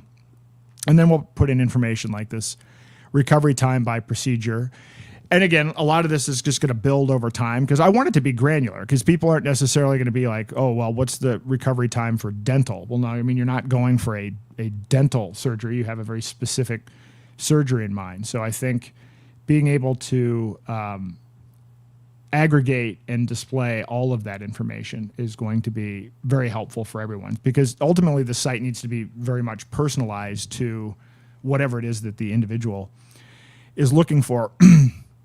And then there are these other things, of course, essential questions to ask the facilities, information about accreditation. So JCI is a big one, but there are others. So we'll look at other accreditation models. I know there's some network states that are working on medical tourism and this kind of thing as well. So we're going to stay on top of whatever the newest stuff is, and then we'll also share the success metrics, and we'll also put up information about what to avoid. So this isn't just a rah medical tourism. I didn't have time to put it in for this preview version, but this isn't even the launched version. But I think at launch, I'll have some sort of rating or ranking system or way to identify who to avoid, for sure. So there are these accredited facilities which seem like they're kind of a no-brainer in terms of quality. There are a lot of others that might not be accredited, or at least JCI accredited, but that might be perfectly good, and there are reasons that they're not JCI accredited. So I don't want this to be just about that accreditation, because even accreditation itself can be a racket and should be subject to market conditions. And then there's new stuff that's emerged that's untested. In any event, the information needs to be tracked, and for all of these cases. And so that is also what's going to be here. But I thought this was a good start for this. And as I said, with Zeno payments, the way that my approach with this is, I thought you could go contact these facilities and see if they want to sign up. But I mean, what would be their motivation? They'll have motivation when there's aggregated demand. So if this becomes a destination site where people are going, this becomes the hub where people go for medical tourism information, and there's a button there that says, hey, either for the consumer or for the provider, there will be resources on why they might want to consider using these things. I can see a situation. Think about it this way: as we move into more programmable digital currency, stable coins, et cetera, they could certainly move to program it so that you can't use your money for these things. Visa and MasterCard could very easily shut this off as a category. They routinely do this. This is already a known issue with credit card companies. So all of a sudden, you want to go do a $20,000 transaction in Thailand, there's a reasonable chance Visa or MasterCard's not going to allow you to do that. So there are a lot of reasons why it makes sense to try to get the ecosystem to start taking these payment methods today, because as with all aspects of technocracy, they need to have complete centralized control. They are moving to have systems where everything is centralized, where Palantir's data is connected to Operation Stargate. They're moving towards scoring systems for everybody in terms of calculating what the value of your life is and to determine what kind of treatment you're getting. They don't want competition. In the same way, and mark this down, the same way when Roger was arrested, I'm like, this is not about taxes. This is about CBDCs. You're going to see the same kind of thing happen, where you're going to see people that are being targeted on this front. Well, the answer is to get ahead of it, and the answer is to put in place solutions that can't be stopped. And again, if somebody, the reason that I'm laying out all of the information, because somebody will inevitably ask me, well, what's the best place for this? It's a market. It's dynamic. It might be Thailand today, but all of a sudden you can't get a medical visa to Thailand, and there may be some new dynamic and new thing that shifts based on the changing circumstances around government crackdowns and tariffs and everything else. So there's always going to be movement and change in the marketplace. And so if you're sitting there worried about, well, this might happen in the future, this might happen in the future. If we don't do this, the default case is we have a single payer healthcare system that is controlled by AI and that is designed by psychopaths and geared towards rationing based on whatever it is that they find to be the valuable traits, or however their formulas and algorithms, which maybe I'll do an episode on bioethics at some point and how their scoring systems work. But that's the default case. So the time to move to alternative private currencies is now. It's not in 2030. Like, we actually don't have a lot of time for all of this. This is part of why, I haven't slept a lot. And it's kind of like, I've been on this page for 24 minutes now. So 24 families have filed for medical bankruptcy since I've been on this webpage. This is why I've been staying up to get as many of these sites up as possible, with the hope that not only people will start using them, but that other people will start creating sites. Other people say, oh, hey, wait a minute. This is what I know about, I work in this profession and it's a scam. And then maybe starts thinking, well, how could I build an alternative that is private and censorship resistant to the thing that I'm currently involved in? And the more and more people do this, and the faster they do it, the better our odds are, for sure. But being fearful about what might happen in the future is a sure way to ensure that is what happens. Not taking action will ensure that we don't have medical tourism as an option, and that we have the decay into what is going on right now, which I'm hoping. People should be alarmed about Palantir Healthcare. People should be alarmed about Operation Stargate. I don't think people realize how fast this is coming, or the extent to which it's already there. I wasn't even aware. I've been following healthcare and embedded in it for a long time, and I thought I was up on technocracy, and thought I was up on AI, and it escaped my radar how fast AI had been implemented for claims, and then what is being proposed and worked on through Stargate, but then also what's going on with the federal government. The fact that Medicare and Medicaid are going to start rolling out AI next year. Again, this is something where normally you would say, well, the government's inefficient and they said this, and it's going to take 10, 20 years. That's not what's happening. So OpenAI has all of these contracts with the government. Palantir has government. Grok have been given approval to work with every federal government agency, and this stuff is moving fast. Now, it can be moving fast in a good way, like with the Mike Adams stuff and some of the other stuff I've been talking about, but this is the scarier part of it, because these are competent people coming in and bringing in systems that are actually fairly effective. And so people shouldn't be celebrating Doge. They should actually be shitting their pants that Palantir is now connected to all these databases. Your love affair with Doge should be over, and you should realize you were duped. So, so anyway, this is the this is the way we're going to roll this out. Again, I could roll this out right now. I could just put the page online and have you access it, but I want to go through. And my wife is going to be spending a lot of time on this as well. She has a tremendous amount of expertise in this area. So to make sure that we have, the most accurate data that we can to launch, and then to make sure that we've, put in place all of the disclaimers and indicated where what the gaps are, and to provide easy ways in the site for people to provide feedback as well as the thing rolls out. But I think to actually have a good UI in a place where people can get this information could be a game changer. And then we'll add on again the testimonial aspect of this, both written testimonials and video testimonials. So let me see. I haven't looked at the. I see we have a lot of comments here. All right. Is anyone? I need to get on. I need to get on Matrix. Need to get the Matrix going here. I haven't. In fact, I was going to do. I'll do a podcast on Matrix and then kick that off with everyone as well to help promote that. How do you feel about XMR? I like privacy coins. I like the whole ecosystem. I use Monero. Zeno is the guy that created CryptoNote. The technology behind Monero is the guy that created Zeno. So there are a lot of roots there.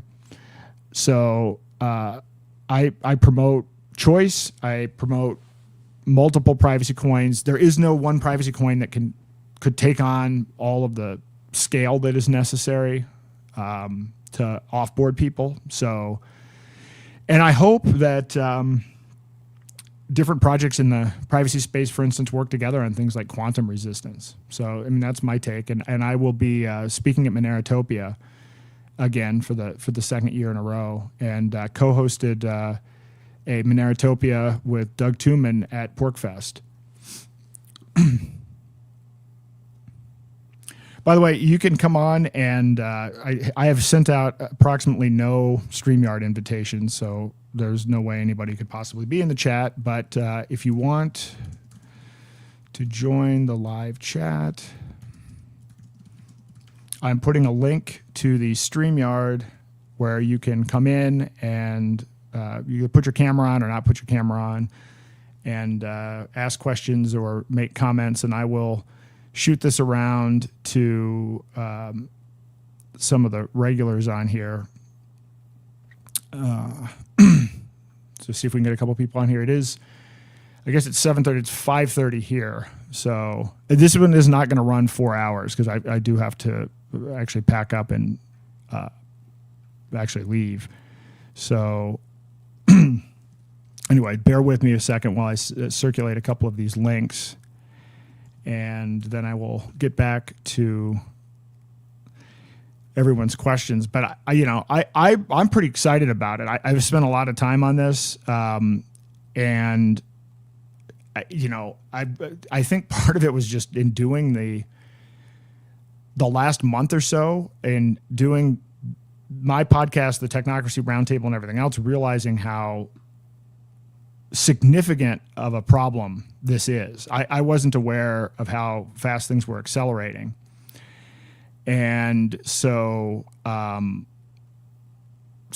like, okay, we really do need to get this out as quickly as possible, educate as many people on this as possible, and see if we can get some momentum around this. And, I think the site's a good way to put all this into perspective, because I get a lot of individualized questions around different aspects about this. I'm like, all right, here, I'll just put all the information on one page and people can look at it. And again, it's not perfect. Always do your own research, and I will figure out a way to, the funny thing is about this, these medical people don't like transparency, and then they'll try to sue you, for defamation or whatever. I've got to be careful in how we lay this out to be able to protect free speech as well, but also understanding how absolutely ghoulish these people are. And the entire healthcare industry in this country is based on a complete and total lack of transparency. So, all right. Well, hopefully, I know we've got Dan. Dan will be on in a bit. I see we have Ken D here. Hey, how are you?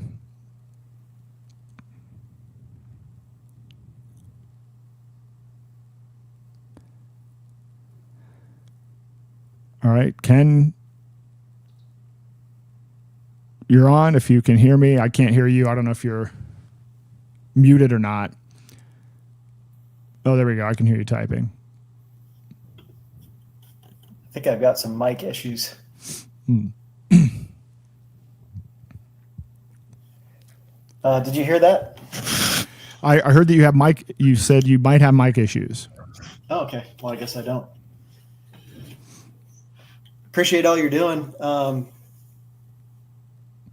I jumped right in with 2 feet about a month ago, and I'm curious if anyone else has reached out to you about the farm freedom aspect of putting something together for a marketplace in that area. I'd love to team up with someone to do something. Well, I put that on the Freedom Forge site. That is one of the ones that I was going to do that next if no one else did. I was going to start working towards that. And I'm going to be at the Brownstone Institute event talking to some other folks. And I was at Joel Salatin's Polyface Farm. I gave a talk there. And actually, I bought some raw milk using my Zebek Zeno debit card. That's awesome. But yes, that is the next one. So we've got to get healthcare. We've got to get food.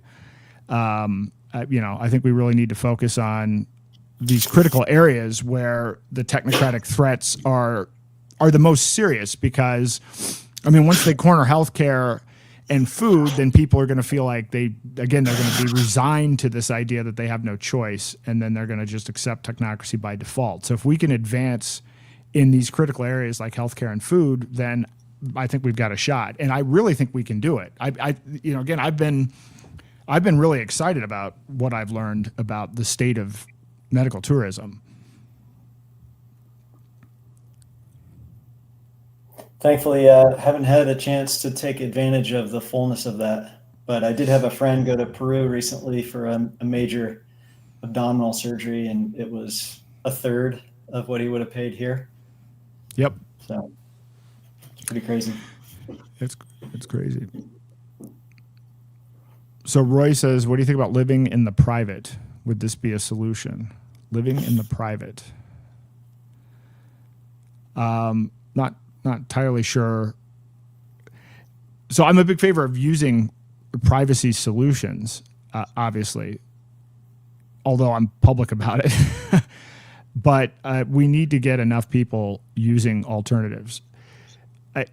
There's no kind of hide and go seek kind of strategy here. We actually have to get enough people and enough momentum in building parallel solutions. But the parallel solutions, in my opinion, should have privacy as a cornerstone to it.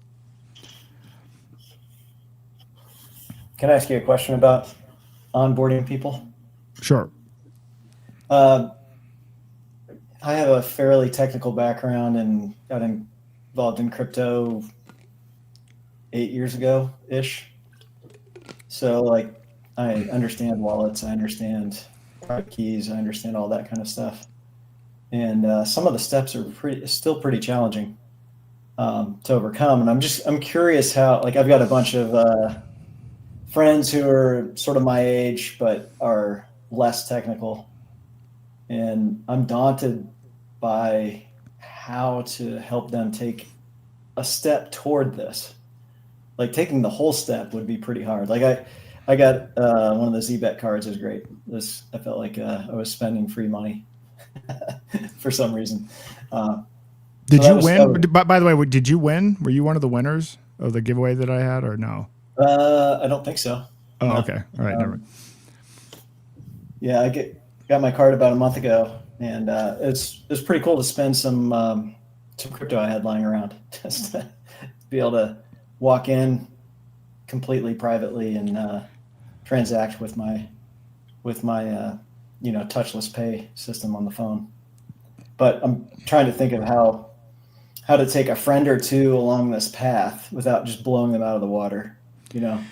So I've done workshops and in the past, and actually most of the workshops have been people that have never had crypto before. There's a huge audience of people that woke up because of COVID and so they're now engaged. And so, I mean, I would do these workshops with 100 people and most of them are boomers and they've literally never had a crypto wallet before. And it's challenging because when I started doing those, we didn't have a lot of options. What's happened is there are some user-friendly wallets like Edge Wallet and Cake Wallet and Bitcoin.com wallet that have integrated privacy coins, in particular Zeno, but other privacy coins as well.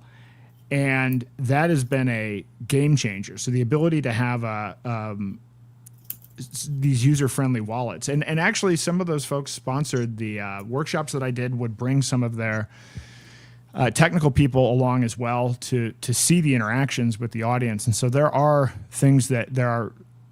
big improvements that have happened in UI for onboarding. And I think that, wallets like that are a critical piece of this. And so the issue that I'm struggling with, and I mentioned this earlier, I'm still going to do workshops, but probably only one per quarter just because I've got to balance the time. But I'll do online workshops or, again, give away as much information for free as I can. I do, online videos. We have online guides at freedomforge.io. A lot of people do need more hand-holding than that, and that is kind of the difficulty. I don't know, maybe I should try to figure out how to package the workshop so that and train other people to do it, or if there's a way to make that scale, because that's the issue with it. But if you do sit down with people in person and you walk through it, now admittedly I was doing a 4-hour workshop because in the first half of it was to explain technocracy so that people understand why they actually need these things. But if you actually cut that out, it's not that long of a process. And people are mostly, obviously most of our money is already digital. Most people are doing online payments anyway. Even older people are using Apple Pay and Google Pay. So it's not as big of an issue because we're, it's not like it's 2010 or 2012 where no one was even using digital currency, but most people are fairly comfortable with the idea of digital. It's just about user interface. So I'm glad that we have those wallets available now. So if you need a training guinea pig, let me know. I wouldn't mind helping people take this path. Yeah, and there's some other people that have asked about it, and I've got to figure out. Let me tell you what the problem is. So the problem is, I started doing so when I did the first workshop, I had the Zeno mobile wallet, and then I had the Cake wallet, and then I'm like, but at the time the Cake wallet, I don't know if the Cake wallet had Zeno or not. It didn't, so I gave people 2 different wallets, and I gave them Monero in one wallet and Zeno in another wallet. What I have to figure out, which should be easy to do now, is how to put together training materials, but recognizing that the training materials change all of the time. The wallets change. They're up. The biggest issue with this is if you put together even videos, you got to make sure that the videos are still accurate because somebody might actually watch that video and and you have to realize that even something like a UI change, people will be like, well, this doesn't work the same, because if they're completely new to using these kinds of apps, what we might look at it as, this is just a simple UI tweak. And they're like, this isn't the same thing, right? It has to be explicit. Yeah. The training materials so I'll think about that. In fact, if there's a way to make it so that the guides that I'm putting out there and the videos that I'm putting out there, then there's also kind of a training materials for other people to do workshops, that it's all synced up. And it's not a lot of extra overhead. That's probably a good way to do it, because I know people need hand-holding. And once you get through that first hurdle, the first hurdle is the hardest. That's why I actually think the ZBEC card is great, because people can now see how they can spend it. Even though it's not, the long-term solution is not MasterCard, If you can show somebody, okay, now you have a wallet, now you've been able to offload the wallet, and now you can spend the money. Now they've actually engaged in commerce, and now they understand what the process is. That will make it easier for peer-to-peer down the line.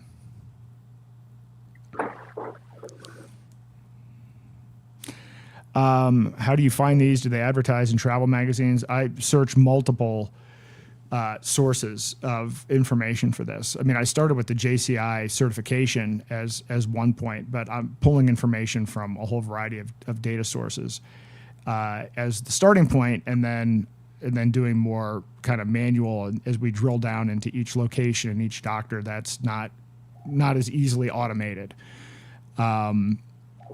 So that's what Clarence asked, and yeah, you have to watch out for fake information and everything else. But a lot of these healthcare sites don't want you scraping their information, and they put up blocks, and it's a whole ordeal. Which AI are you using to help with the development process? Several. I'll probably do a podcast on that at some point. All the different tools that I'm using, but it's a whole variety that I've kind of pieced together, and they're getting a lot better too. It's getting to the point now where, because I've created so many sites and then tweaked the tools and tweaked the environment, I can actually spin up a new site fairly quickly. So there's definitely benefit to that.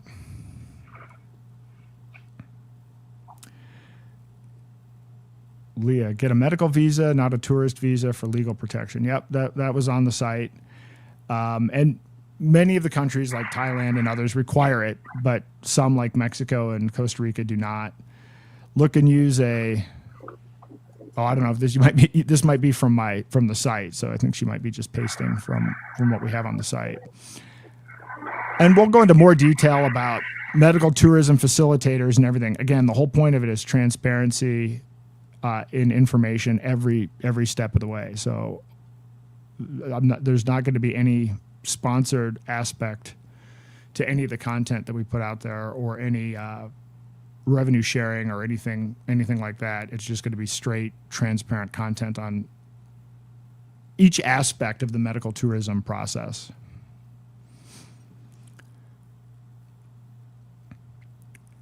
XRP Healthcare has its native token, XRPH. I don't know what that does for you. I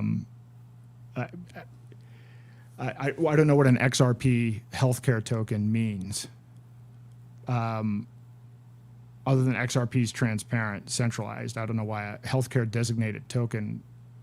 What would you do with an XRP Healthcare token? Anyway, I don't know. But so Zeno doesn't need a native token. You can just use Zeno, or you could use Freedom Dollar. You certainly could. There are other things that we could do. Is there down the line? But for crowdfunding, this can go in a whole variety of different ways. But I wanted to start simple and start with making the information transparent. How about a Zoom-based or other global network of doctors for non-travel? Great idea. That's an excellent idea. And you know what? That may exist. There may be a whole bunch of that.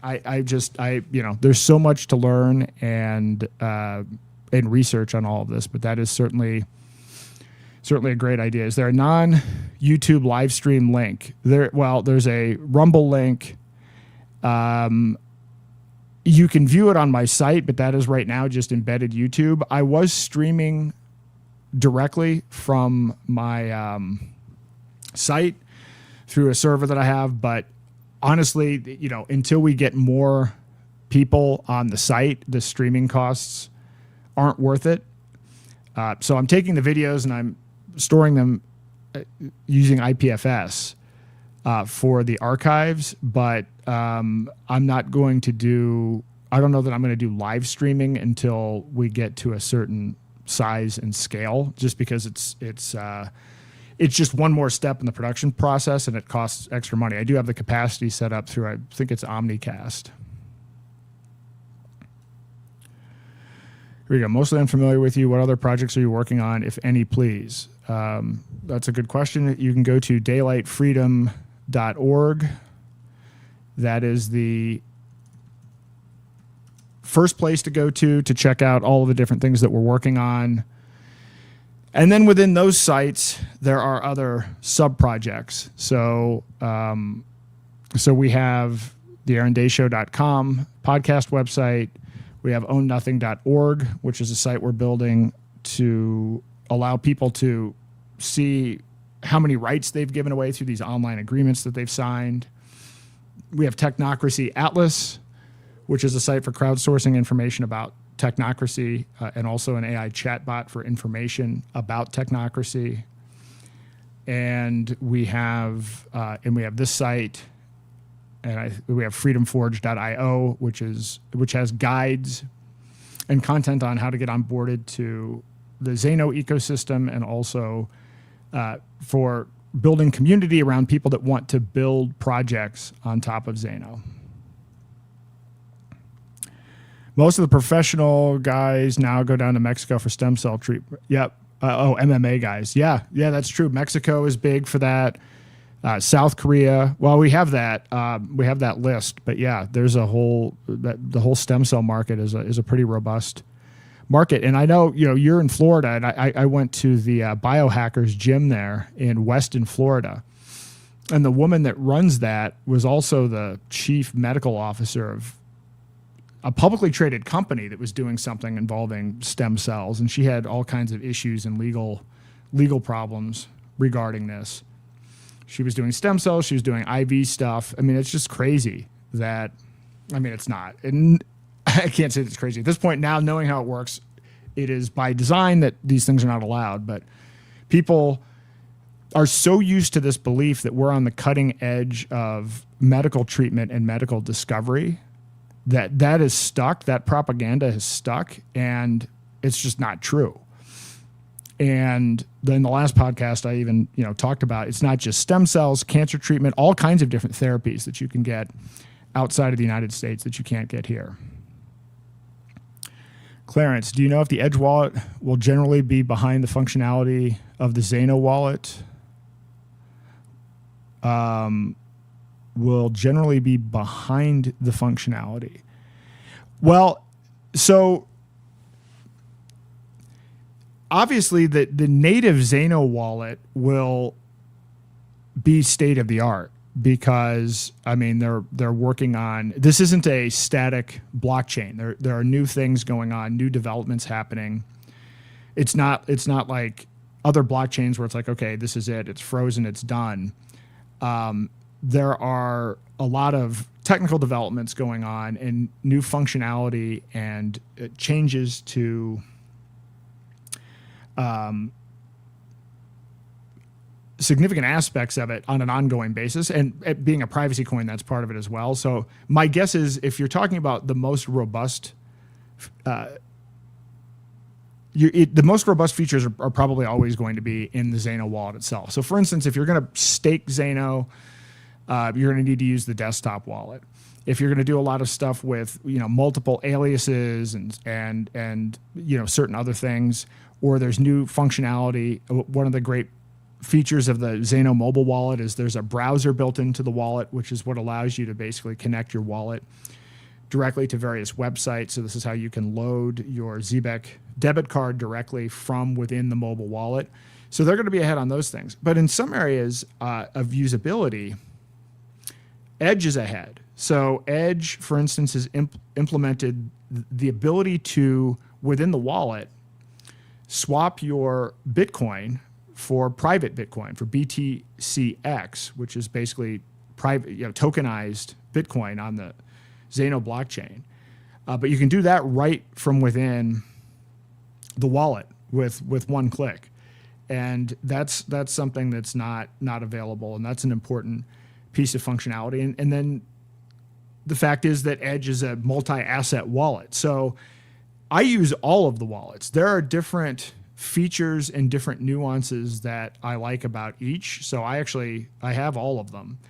I predominantly use the home base is the native wallet, but But if I'm out and about, or if I'm traveling, I'm going to use, like the Edge wallet has this, feature where I can't remember what it's called, panic mode or something, where if somebody hijacks you or whatever, you enter your code into your wallet, you can enter in a different code and it'll actually take you to a different wallet with, where you can keep a smaller balance or whatever. So if somebody tries to like hijack you, so there's some features that are, really novel in the different wallets. The Bitcoin.com wallet was the first to expose the private view key, which is really important if you're a merchant. I think the other wallets have caught up on that or are catching up on that. But the great news is that there are multiple wallets that are user friendly, where all of the people behind them, the people behind Bitcoin.com, Edge, and Cake, I mean, I know all of them. They're great people, and they're actually committed to privacy, right? Like it's pretty rare to have that kind of a situation where you have an ecosystem. So I support all of them. I'm not even looking to pick. But I will explain, what the features are that are differentiating features of one wallet versus another. Maybe put an expiration date on the training video, only good from this date because of changes in the industry. Yeah, I mean, the changes are so fast. I mean, that got, I will have to think through how to do that, because that is the number one barrier to this. And it got to the point where I would do a workshop, and I do a workshop 1 month later, and I'd have to change almost every aspect, every part of the actual walkthrough and getting people onboarded. This is the other trade-off that you have with doing in-person events. I mean, you can do an in-person event, and if the internet's down, or sometimes depending on what the venue is, you may be in a basement or something, or you may be in a place that doesn't even have good cell reception. So there's nothing like having a big group event where you're trying to onboard people, and the biggest gating factor is that nobody can get online. So these are true challenges with all of this, but I'm sure there is a solution for it. It's probably just breaking into the smallest of possible chunks each step of the onboarding process, so that you can swap out, whichever micro piece needs to be swapped out. So that's a good point. I mean, right. In fact, I'm hopeful that the stuff on freedomforge.io is still live and accurate. It should be. I mean, as far as I know, I use these wallets all the time. The information on Freedom Forge is still up to date, but that certainly could change at any point in time.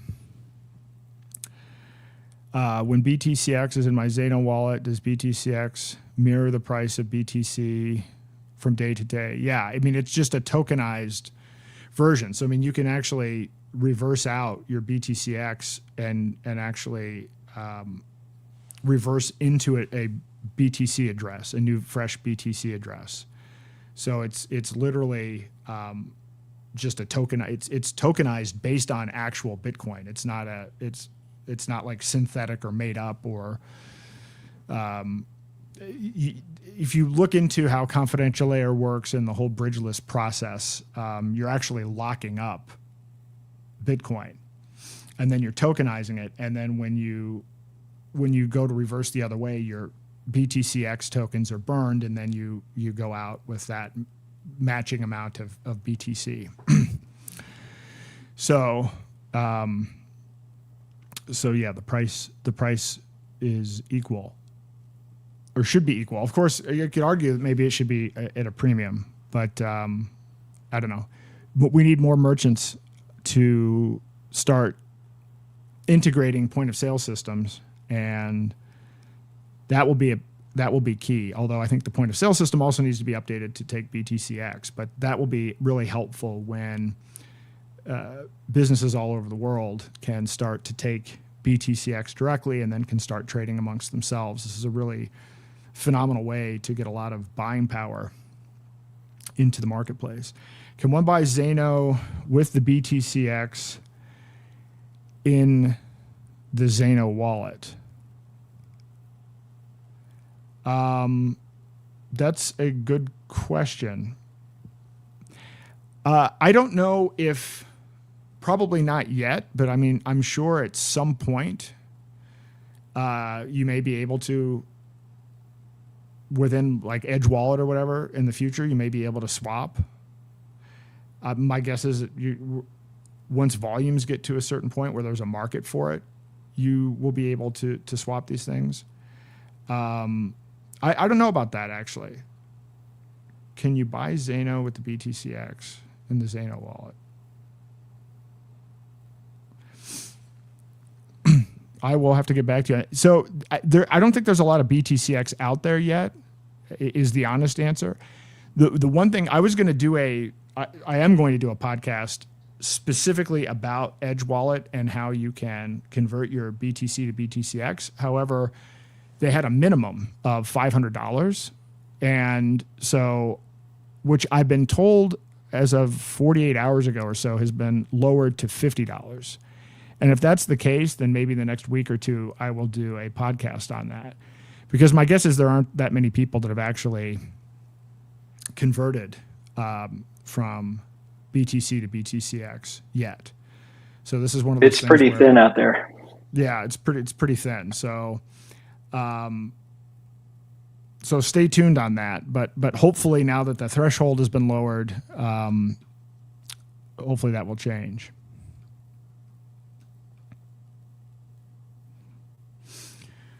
All right. Well, we're out of questions. We're only 2 hours in, which is actually good because I actually need to get going soon. I know Dan O'Neill was going to hop in, so I do have a little bit more time. I haven't even pulled out the old AI Q&A thing yet, which I'm not even sure. Let me see if it's even working. So I'm traveling, and I literally have, it's ridiculous. I have like 2 computers. I have my NVIDIA computer. It's it's ridiculous. I'm glad the internet connection has held up, though. So let's see. We are getting some people to sign up for OASARA, so that's good. Yeah, I'd be curious to, you can sign up for early access. I'm not sure when I'm going to release it. Like I said, I could release it now, but I think I want to go through and spend a lot more time on the granular data before we put this out here. And then I also want to add some guides that make it easy for the medical facilities and doctors to sign up. So this is kind of even related to the point that you were saying about workshops and everything. We need an easy way to be able to onboard doctors and medical facilities. That needs to be a simple 1, 2, 3 process. And, I need to look at this. ZBEC is primarily U.S., at least as I understand it. At least you need to use a VPN set to the U.S. But it would be helpful if there was a way it would help with the onboarding if medical facilities could offboard their FUSD or Zeno to a debit card. That would make that an easier process and an easier sell. And if there's a way to automate that, that could be, I'll look into that also. So I want to make the sign up process easy. So, but in any event, again, the rollout here is going to be, we're going to make this site as easy to use as possible. So I definitely want people's feedback. So if you want to sign up and be one of the early users of the site, I would appreciate it. And I would very much appreciate critical feedback and as much feedback as possible so that we can continue to make it better, continue to provide more useful and more helpful information. And then, again, the longer term idea behind this is if this becomes a destination site for that kind of information, then obviously everybody that's looking at the site is going to be looking at, what is Zeno? What is Freedom Dollar? And there'll be a whole, of course, section on that, why you should consider using privacy coins and privacy stable coins, because I think it is going to be an issue where I do think the financial system is going to crack down on people's ability to make purchases of this kind because they need the centralized control over the system to control pricing and to continue to control everything that they're controlling. I mean, think about how absurd it is that, you can have an HSA where you put your own pre-tax dollars into it, but you can only spend it on certain products or services that the government insurance company deems necessary. And of course, none of those things are really preventative. So you can't really spend your own money on something that would actually make you healthy. You can only spend some of your money on things once you're already sick, provided that they're solutions that are pre-approved by people within the industry and the government, which is ridiculous. But again, I'm not going to go over all of this again, but we have certificate of need boards and so many aspects of the healthcare system. Well, actually all aspects there's no aspect of the healthcare system that's even centered around optimizing the health of the individual.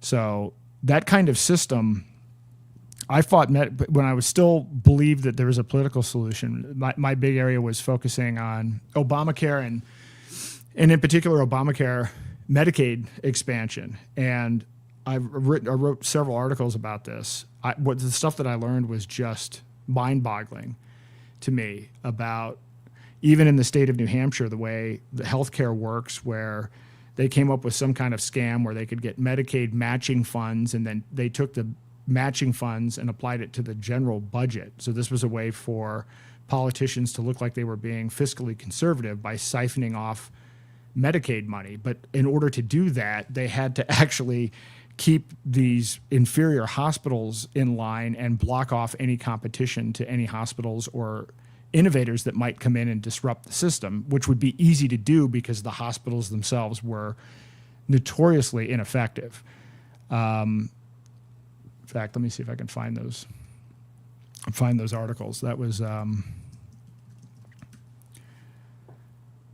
again, most people I think wouldn't believe it. I think most people just assume that healthcare is the way it is because well-intentioned people were working on it and it was iteratively improving over time. And that is not the case. So let me see here. Yeah, I'll share this. This was this was from 2018. This was the very end. This is the last time I voted or participated. So if anybody's interested in this article, here we go. Here's an article about healthcare at the state level in New Hampshire. I did tons of research on this, and then I was digging through archives and C-SPAN documents and everything else, and to try to understand the history of legislation. And when you track down like when these things were passed, when Medicare and Medicaid was passed, and what were the discussions at the time, to try to compare what were the expectations that they had, what were they trying to say to the public, what did they think was going to happen versus what actually happened. Nobody ever does that. Nobody really does a look back on, hey, this is what these people said they were going to do, and then how did it work out relative to their projections. And when you see it, it's not great. Oh, we have a couple of other people here. Hold on. Hey, Dan. Hey, Cameron. Hey. Cameron, am I pronouncing that right? Anyway, we have Dan. Yeah, hey, Dan. Hey, Aaron, how are you doing tonight? I'm doing well. How are you? Good, good.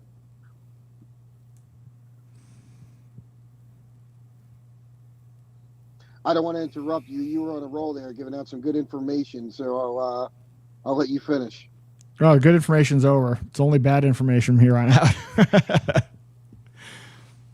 I saw Kennedy was basically saying that he's going to split the MMR vaccine into 3 different doses now, and somehow that's a win.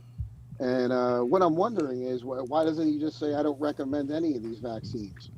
How is splitting the MMR vaccine into 3 different doses a win? I'm sure it's a win for Big Pharma. Yeah, exactly. Well, the funny thing about this is that everybody gets so excited about the fact that, the government is now not recommending a certain thing. But here's the thing. They're still the number one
All right, my internet cut out, so sorry about that. That may happen. It's 6:12 here, so I guess the internet access gets a little bit rough when the traffic increases. So hopefully everybody can hear me now. I can hear you loud and clear. Great.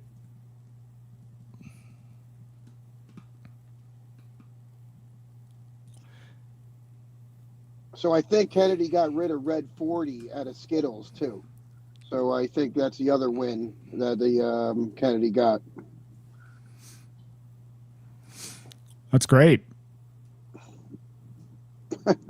Yeah.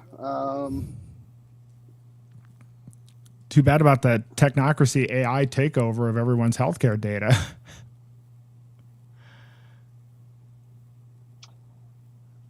Yeah, it's a shame. I think this whole thing is an example of how we're not going to vote our way out of this, and how voting itself is a psyop. I'm going to say something a little controversial, but if Harris won the election, all the medical freedom people will be marching in the streets, having rallies. There'll be everyone will be mad, but right now nobody's doing anything. Seems like the most tyranny is always being pushed underneath Republican cabinets, because I just, do you have any comments on that? I think this is definitely the case. I mean, I did a podcast about this a little while ago about the fact that I think Maha's been hijacked, and their hope has been weaponized against them. And so they think that they're winning on COVID, and they're not paying any attention to what's actually going on with AI or any of this other stuff, which is much worse than even the COVID vaccine. Not that the COVID vaccine was horrible, and it's a bioweapon and so forth, but so what? It's still there. COVID, Pfizer was just given a $70-80 billion contract. So we're down to the point where the win is that government employees aren't mandated to take it, and it's not recommended for everyone. But the government is still paying for it, and it still exists. And we're selling ourselves that that's a win. Yeah, that's not exactly what this whole thing was supposed to be about. You think if Kennedy got in there, you would have thought that the whole vaccine industry was going to come to a complete halt. And, I don't see that happening at all. In fact, they're, like you just said, they just got $70 billion from Trump so he can have his Pfizer Trump RX company or whatever. Yep. It was, again, I don't know what I'm not, people aren't defending it. I'm not hearing anybody. I mean, I've put out a lot of provocative stuff, and I know a lot of people in the health freedom community, and would say I was probably part of it, but I'm not hearing anybody defend it anymore. But I'm also not hearing. But you're right that if Harris had won, there would be protests and all kinds of noise being made. People would be making documentaries. People would be writing books. People would be doing all of the things that they did about COVID. They'd be doing it about Palantir Health. They'd be doing it about Operation Stargate. They'd be doing about all these other things. That is what they would be actively doing. And they're not doing any of that. And that's a shame. And I wondered to the degree to which that was by design. Certainly I had Courtney Turner on here, and she suggested that that this was always the case, that she was trying to warn people that Maha and RFK was always pushing this agenda. Not publicly, but that this was always kind of the plan. Interesting. All right, so let's see. So you said I'm gonna ask our virtual chat thing. I don't even know if this is set up right, but so it was the RFK. What did he do? He recommended that he recommended that the MMR vaccine be split into 3 different parts or 3 different shots to space it out, and apparently it's safer that way. But wouldn't it be much safer just not to take it in the first place, because it's I don't see any benefit to it in any which way.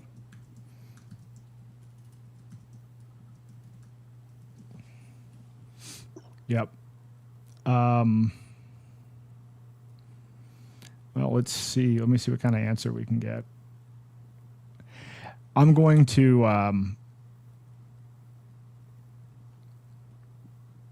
maybe next week, I'm going to do a comparison of these different models to show people how these AIs work, so that you can see what kind of answer ChatGPT will give you versus Enoch versus Claude, etc. I'm trying to run this right now, and hold on, I'm getting an error. Well, anyway, keep talking. Let me see if I can get this Sure. going. When you go to Google Gemini, that AI is very good at making memes and pictures. But if you ask it any questions, it goes to Google for the answer on everything, and you don't get anything legitimate whatsoever from a freedom point of view, or any legitimate answers that'll help anybody. So I'd be very curious if you put Gemini in there too, to compare that to Enoch. Oh yeah, well we'll do all of it, but some of them, Anthropic Claude is the worst with respect to healthcare data. It is very much weighted and trained to promote the medical establishment, and in fact, I will tell you how profound that is. In building the site, this medical tourism site, part of it is actually trying to scrape data and find data from multiple sources, and Claude would not build the scraper. It refused to build the scraper, and it gave me a whole song and dance, and it gave me a whole disclaimer about healthcare data. It literally gave me a full response as to why it wouldn't build. So that was the first time I've experienced censorship in using AI for coding. But I mean, Claude has certainly censored. When I set up this little chat thing with the voices, I didn't have it specify enough that it's supposed to use, Christopher Hitchens' tone, not his content. Like, I had to be really explicit about what the role was, because I had asked Enoch, or I should call it Bright You, about COVID, and so it gave this Christopher Hitchens rant about how vaccines are bad, are great, and that people that are anti-vaccine are, like, it gave the exact opposite answer that Enoch provided, because I can see what the chain of what data went through what part of this process. And so then you start learning on how these things are trained and what the rules are, and so a lot of these AIs are trained on like generic information on the internet, or trained on Reddit or whatever. And so the way you're going to weight things, if you're trained on slop, is going to be completely different than if you're trained on a completely different set of data. And so to me, it's been fascinating to try to explore, as they work on these new models, do they retrain from scratch? Do they keep the data that they trained on and then run it through their new model, or do they just take the previous model and then add on top of that? Because then we really have a situation here where the bias in the responses that you get is based on whatever original data set it is that they decided to train on. And so a lot of this is like, again, if it's Reddit and some other content, it's like, okay, this is a problem.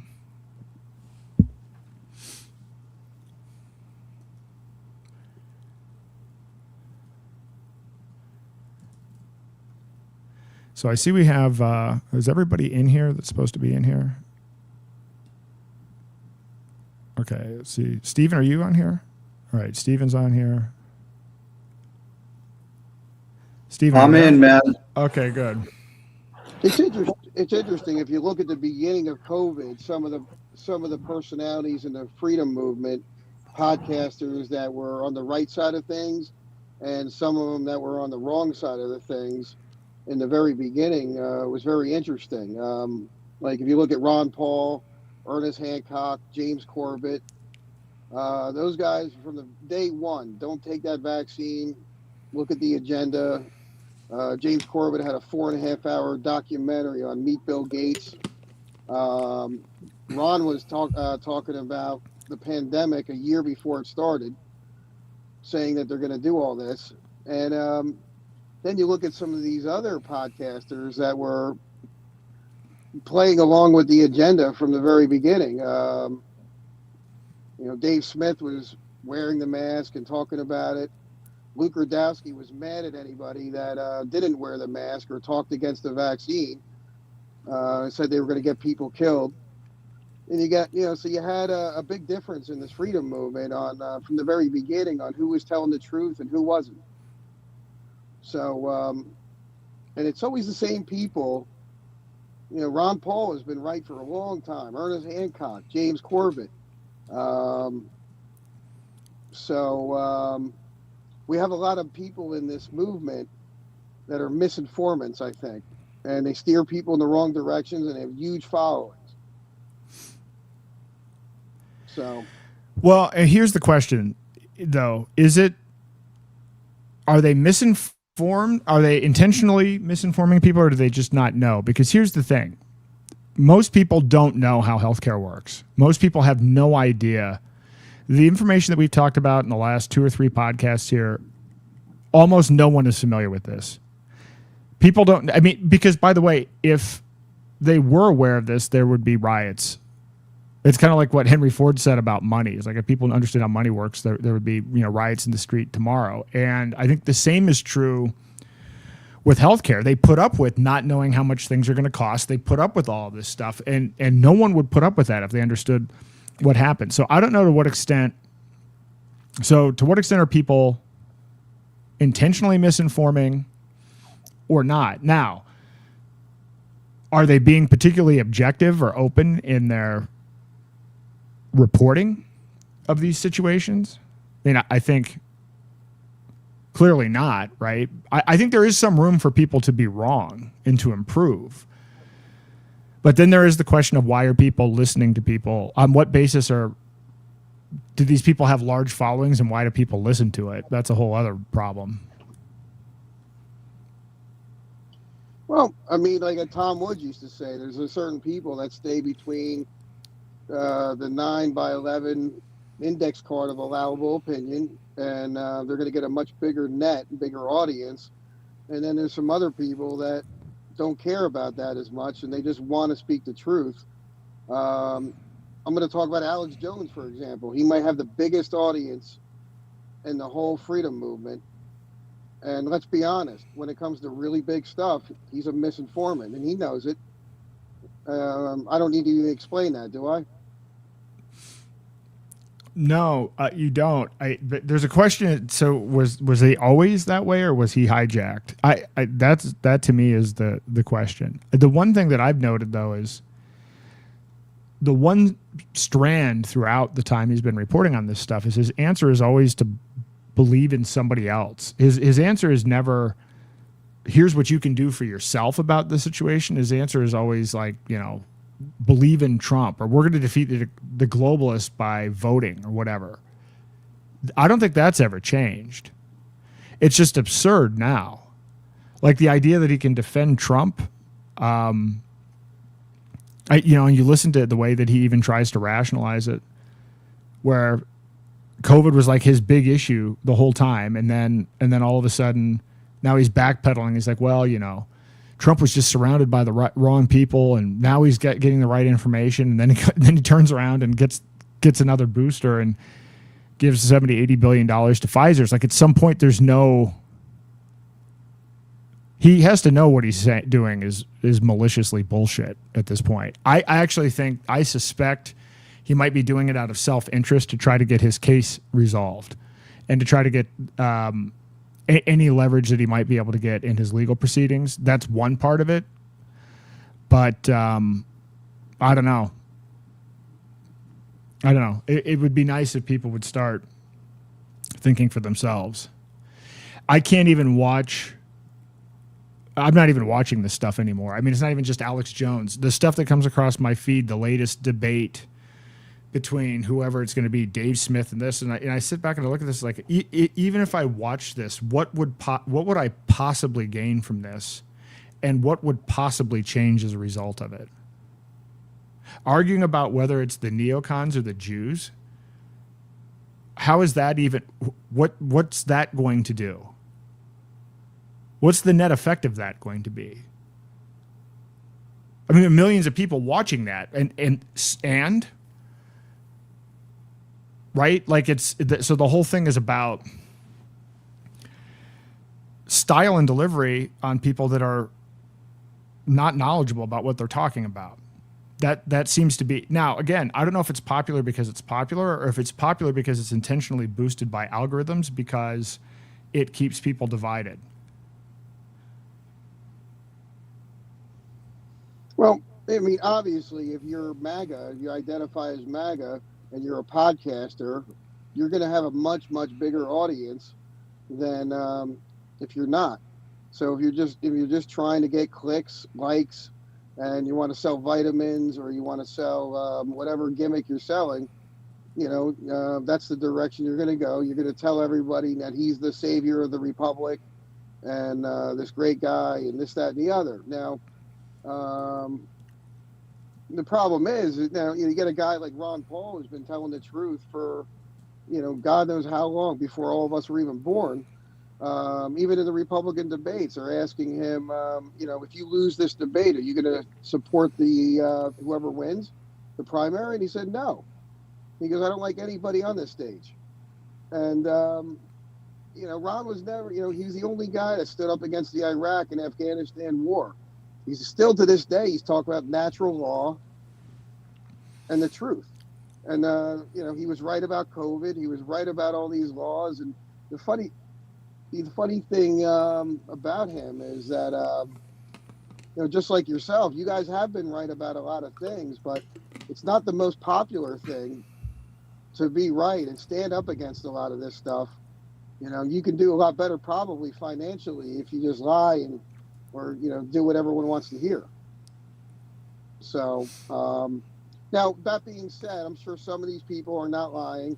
They might have just been wrong, and they corrected their positions, and that's fine. But in this movement, we do have a lot of people that have major audiences, and they're just not touching the surface of what is really going on, or the truth. Yeah, no, they're not, and they're not paid to do that. When you start learning on how these sponsorships work, and you start following the money on that, I don't know if Craig is going to hop on tonight or not, but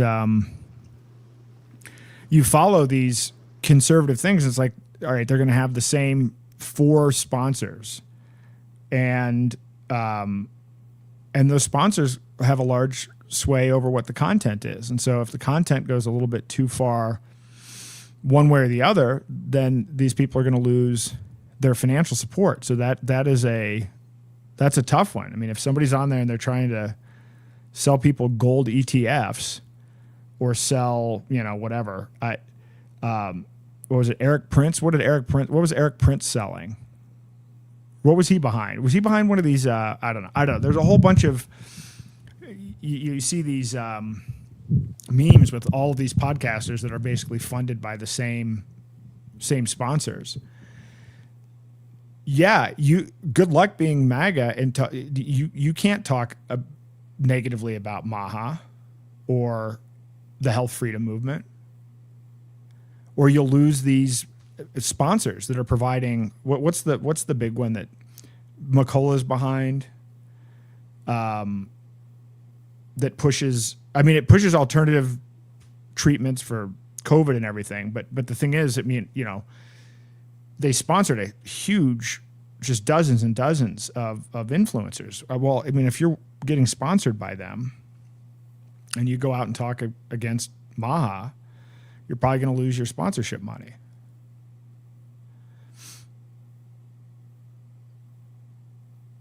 But then you drill into it, and then you find that the whole system is actually, it's even worse than that, because you have advertisers that are buying these alleged influencers, and then the influencers sometimes are represented by collective people that are doing pay to play to get placement on things like Rumble. So the whole thing is fake. And I think the whole thing is designed to give like social proof and perceived weight to various arguments or various positions. It's unclear whether people are actually listening or whether there's any actual momentum behind it. Like if I see something now, if I see that something got millions of views, I have no idea what that means. Did people actually watch it? What is the cutoff point? Something like 3 seconds or something for Rumble or YouTube. I don't even know what it is now. I think I might have covered it in one of the podcasts. So you look at these numbers. Are there people actually listening to this stuff? And if they are listening to it, do they believe it? Like how much attention are they actually paying? How many other things are they doing while they're listening? I don't know. Man. It's hard. But yeah, no, there isn't a lot of money in the truth. It's kind of like even doing this medical marketplace thing, right? You know, it's kind of, I spent a lot of time thinking about, I've been talking about doing this for a long time, and I've been thinking about what is the right way to do it. And in the end, I'm kind of like, because I want people to take privacy coins, but if I ended up trying to sign up medical facilities one by one, like, you know, how are you going to create a market like that? Right? If I signed up a medical facility in Thailand, how many people in Thailand, how many people that have Zeno or Freedom Dollar right now want those medical services? There's a big chicken and egg problem. The bigger problem is that people don't realize that they're getting completely fleeced by healthcare that has bad outcomes and that's about to turn into digital tyranny. That's the problem. But nobody's talking about that problem. So I wanted to make the medical marketplace site a site about information and about transparency, not about where the financial incentives drive the content. The financial incentives, there are no financial incentives. So they don't drive the content at all. So when it comes to politics, I don't want to sound like I'm talking about Ron Paul every 2 seconds, but he mentioned every morning when you walk into the Rayborn room, that's the Congress where the Congress meets, they hand you a booklet, and it says these are all the votes that are going to happen today. This is how you're supposed to vote based on all these corporate sponsors, or else. And Ron, you should just throw that thing in the garbage. It got to the point where the whole Republican Party tried to redistrict him to a completely Democrat district, and they still couldn't get rid of him. But that's how politics works. So if you don't vote for Pfizer, you don't vote for Raytheon, you don't vote for Halliburton, Johnson & Johnson, and Moderna, you won't be a part of the government, period. So we have a complete Congress, Senate, presidency, complete judicial system that's bought and paid for and has no interest whatsoever in the truth or helping anybody. Am I wrong? No, I mean you're not wrong at all. I mean those are the people that got those people elected, and who was even possible as a candidate was already predetermined largely by the party apparatus, which is also controlled by those same donors. So yeah, I mean, you know, Ron Paul was great. He did nothing in Congress. Rand Paul has done nothing. And the thing and there are people that are like, well, if we just had 50 more Rand Pauls. It's like, dude, it's been, you know, Ron Paul exited this stuff in what, 2012 or whatever. And in this entire period of time, we still only have Thomas Massey and Rand Paul. So there's no arc here where this is, what would it take to get to 50 Rand Pauls? It's not possible. And having one Rand Paul doesn't change anything. So Ron left in 2014 with the speech where he called the entire Congress a bunch of authoritarian psychopaths. And then a couple years later, he said, listen, I'm a voluntarist, but all these systems are about to collapse on each other. The financial system, the medical system. He goes, hold on to your hats, get yourself strong, and get ready for what's coming. He said this about 2019. And then 2020 happened. So from 2020 to what we have today, we've experienced a massive decline in every which way in our standard of living and what has happened to us with our lockdowns, all these wars. And, there's no really solution to this politically.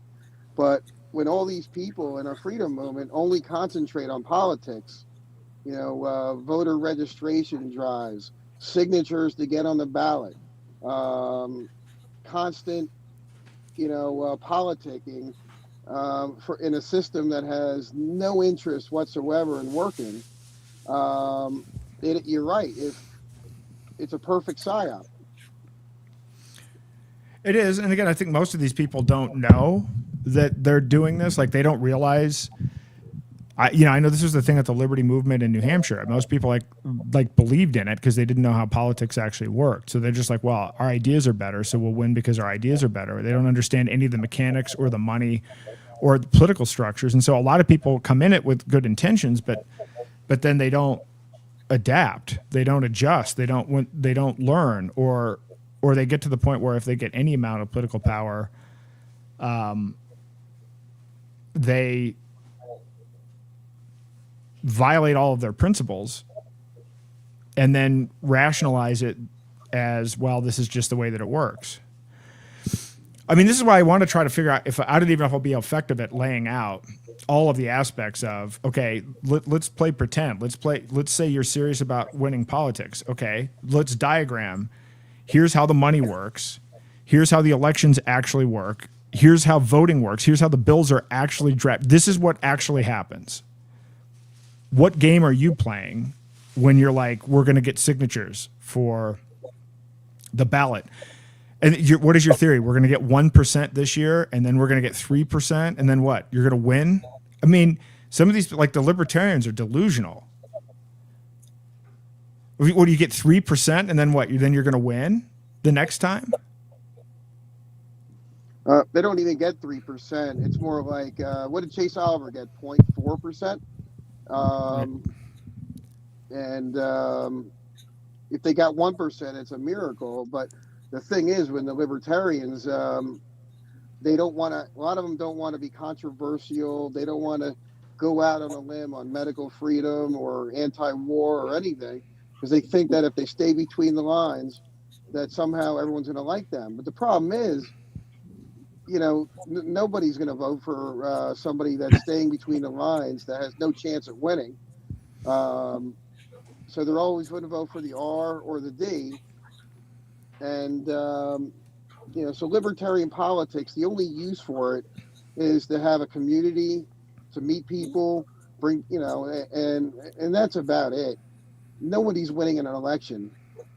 I mean, I know some people might get mad because I think in Pennsylvania they won the dog catcher election like 30 times, or some commissioner of something that nobody else cares about, somewhere in the middle of nowhere. But let's be honest, like even the Free State Project, I think the only way I'm going to know the Free State Project ever is successful is when we see them secede someday. But I don't even think they can win a big election in any which way. Yeah, I mean, the secession thing was shot down for a vote. It even became one of those deals where Free Staters were like, well, this is just going to make us look bad if we try to bring this up. And that even became a thing. And so it's just like, I call it the slow fail strategy. And, your strategy is, well, yeah, government's still growing, but it's going to grow not as fast under us. And like, that's not inspiring, nor does that solve any problem. But once people get in there, they actually think they convince themselves they're actually doing something. I mean, they'll go through all kinds of mental gymnastics to rationalize that what they're doing is actually helping liberty, even though the votes that they've traded off and the things that they've done have actually been a massive net liability. They don't ever want to look at that. They just want to focus on these 2 or 3 talking points. And a lot of the time, these things that they pass get reversed. Like New Hampshire was against real ID for a long time. And this was something, if you go back to whenever, 2012, 2013, this is, if you look at why you should move to New Hampshire and be part of the Free State Project, they're going to put on there, successfully opposed real ID. Well, we have real ID now. But they didn't put in their messaging that they never taught. In fact, this is we actually started to touch on this a little bit earlier. No one ever does a look back on whether or not you sustained wins or whether or not you kept the wins that, whether you managed to keep the wins that you had over a long period of time. And what does that look like? What does it overall look like? What have you won and sustained versus what have you lost and where the losses were sustained? I started putting together a thing because I got to this point where I'm like, all right, well, I figured out how it works. And I'm like, you could. And in my theory with this it's kind of like how I talked about how startups work, because nobody could ever understand this. Like, we raised $300,000 for a super PAC in like 8 days. And people are like, well, that's more money than, we've raised in like 5 years. Why is that? And it's because we put together a strategy to try to take over the House and actually run people at these top positions. And other people will sit there and say, well, if you just invest $1,000, we can win 2 House seats. Well, if you win 2 House seats, you accomplish nothing.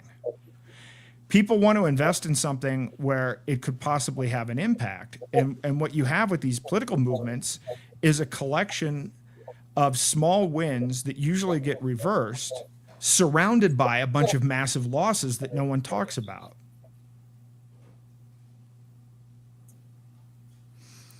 So anyway, people in the political scene in New Hampshire don't like me that much anymore. I put one of the links to one of the articles that I wrote about Medicaid expansion, and then I actually wrote another one about school choice that they also didn't like because they lined themselves up with these things. If the government's getting involved, you're going to end up with a situation with the way they're rolling out school choice, where the government is going to have control over all of schooling. That's actually where this ends up. Not everybody has choice. The choices that you get will be predetermined by the government, and it'll end up destroying private education. But everybody gets into this idea of, well, we have to do these half measures. And so, if we compromise here, I'm sure government will get smaller later. If we compromise 5 different times away from the principles that we were going for, I'm sure it'll work out. When you ask them and press them on how, there's no answer. There's no strategy, because they're all deluding themselves. And then they end up trying to raise money, and they're raising money on the basis of, oh, we did this really small thing. Rome wasn't built in a day. And then people make careers out of this. I mean, I know people that in New Hampshire that they're lobbyists, and then this becomes their life. And then they end up in their 40s, and it's like, this is all they've done, and this is their livelihood. So now they don't want anybody to come in and rock the boat or push anything that's actually principled, because that would impair their ability to raise money from the people that have bought their slow fail story. Anyway, politics is not where it's at. But again, I'm going to go, to me, I think a big part of it is you got to lay out the information. It's kind of like with healthcare. I mean, how many friends, well, I guess it's probably the wrong group to talk to, because these are, but I mean, how many of your normie friends and family, or even family members, have any idea about this medical tourism, or about how any of this insurance works, and how big of a ripoff all this is?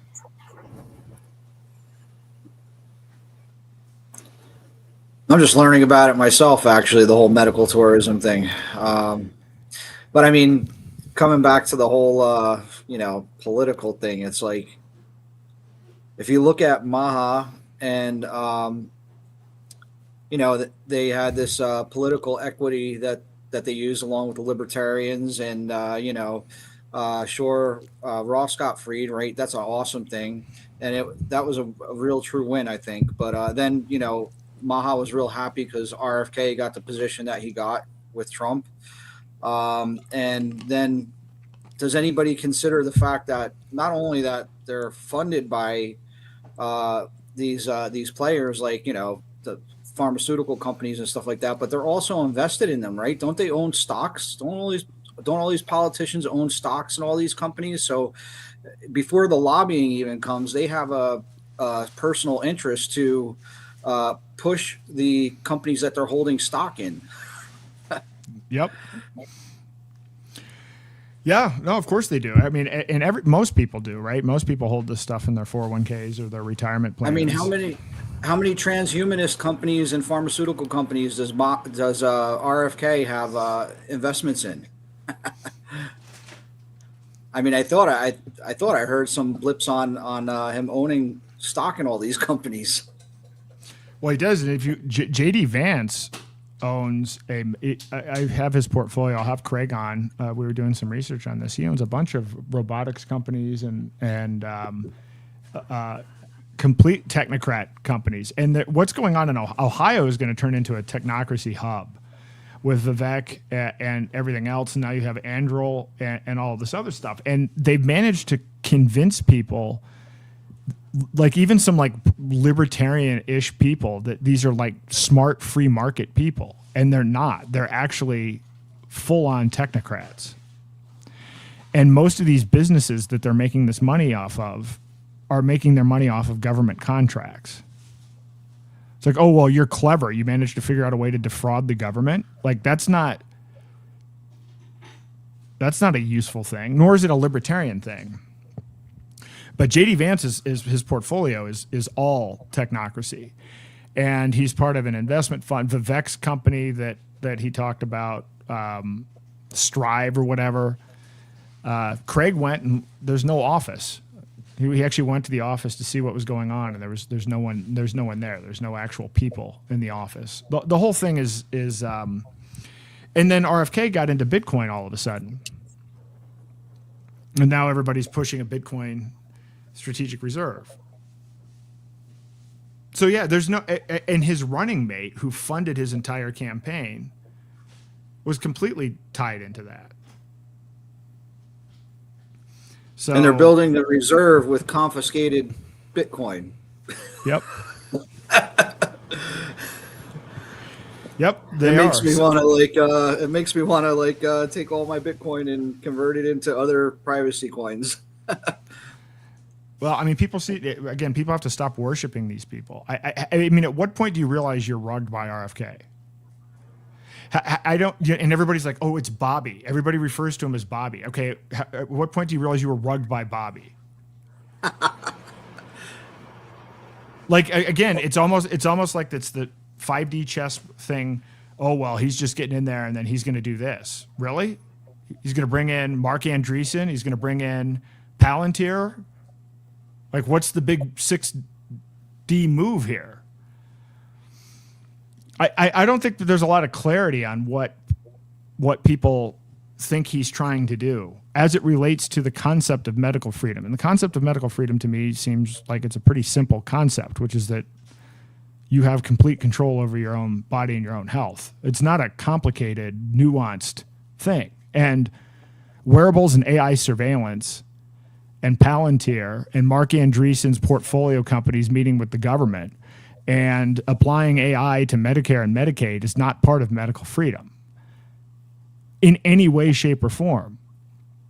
I mean, if we've gotten to the point where medical freedom is recommending a vaccine that is a bioweapon, but they're still the largest purchaser of it, and that is a success, and people are like, that's a win. That's a big win. People are celebrating this as a win. Hey, Chris. Hey. How's it going? Yep, your mic's on. All right, cool.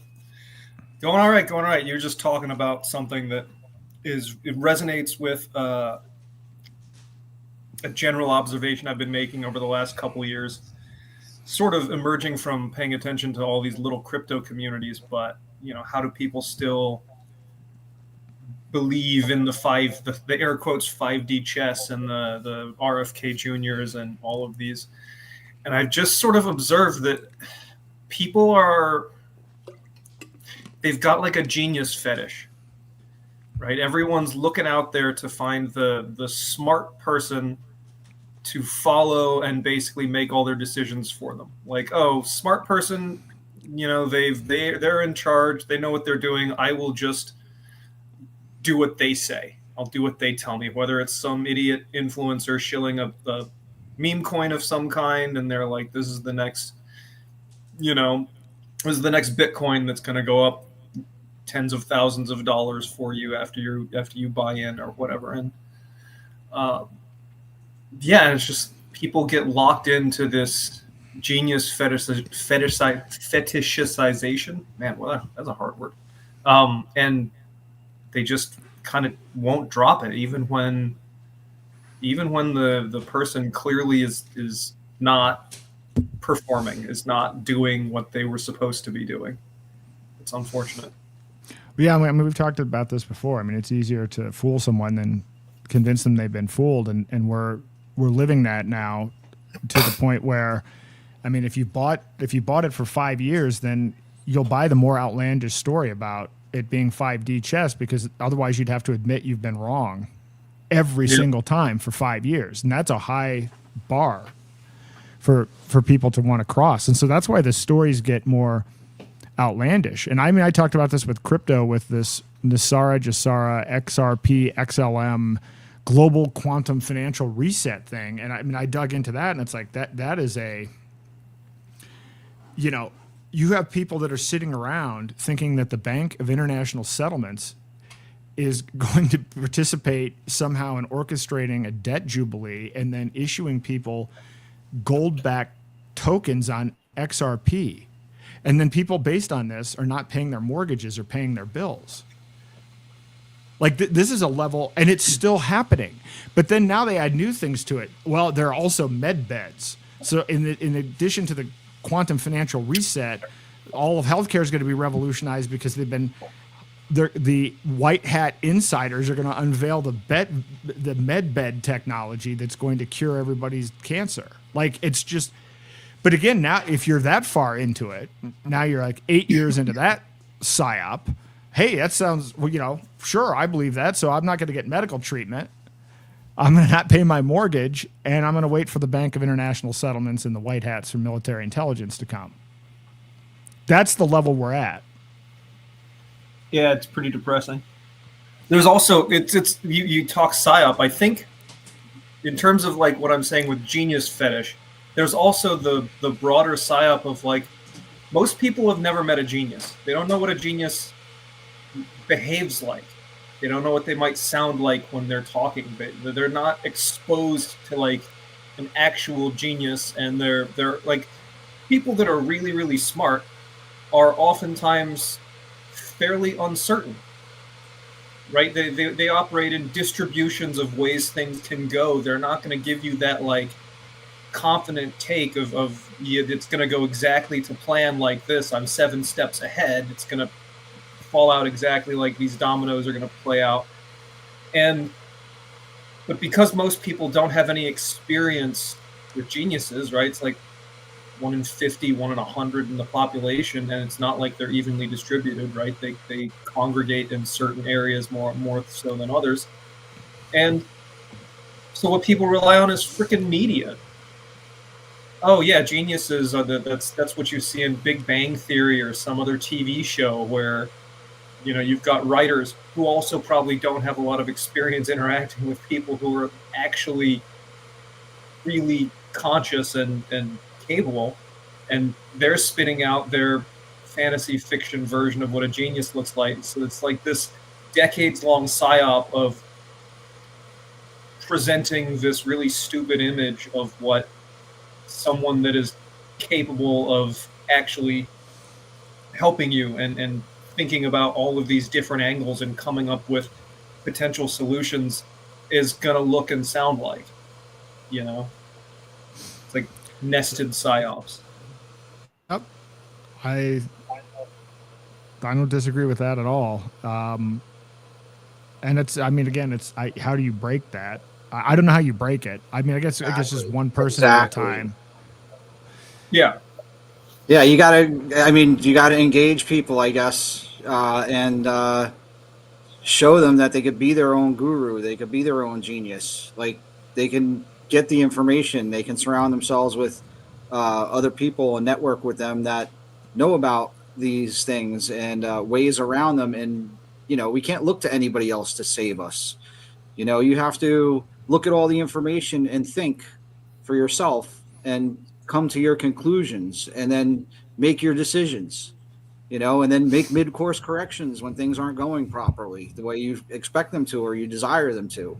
But people don't want to do that. Of course, they don't want to think. They want somebody else to think for them. Right. And tell them what to do. So yeah, how do you break the conditioning? I mean, you have to engage just one at a time, and that's what I'm trying to do. I think everybody here tries to do that to some degree. Some of us do it on a grand scale with big audiences, and some of us do it one-on-one, but that's really what needs to be done.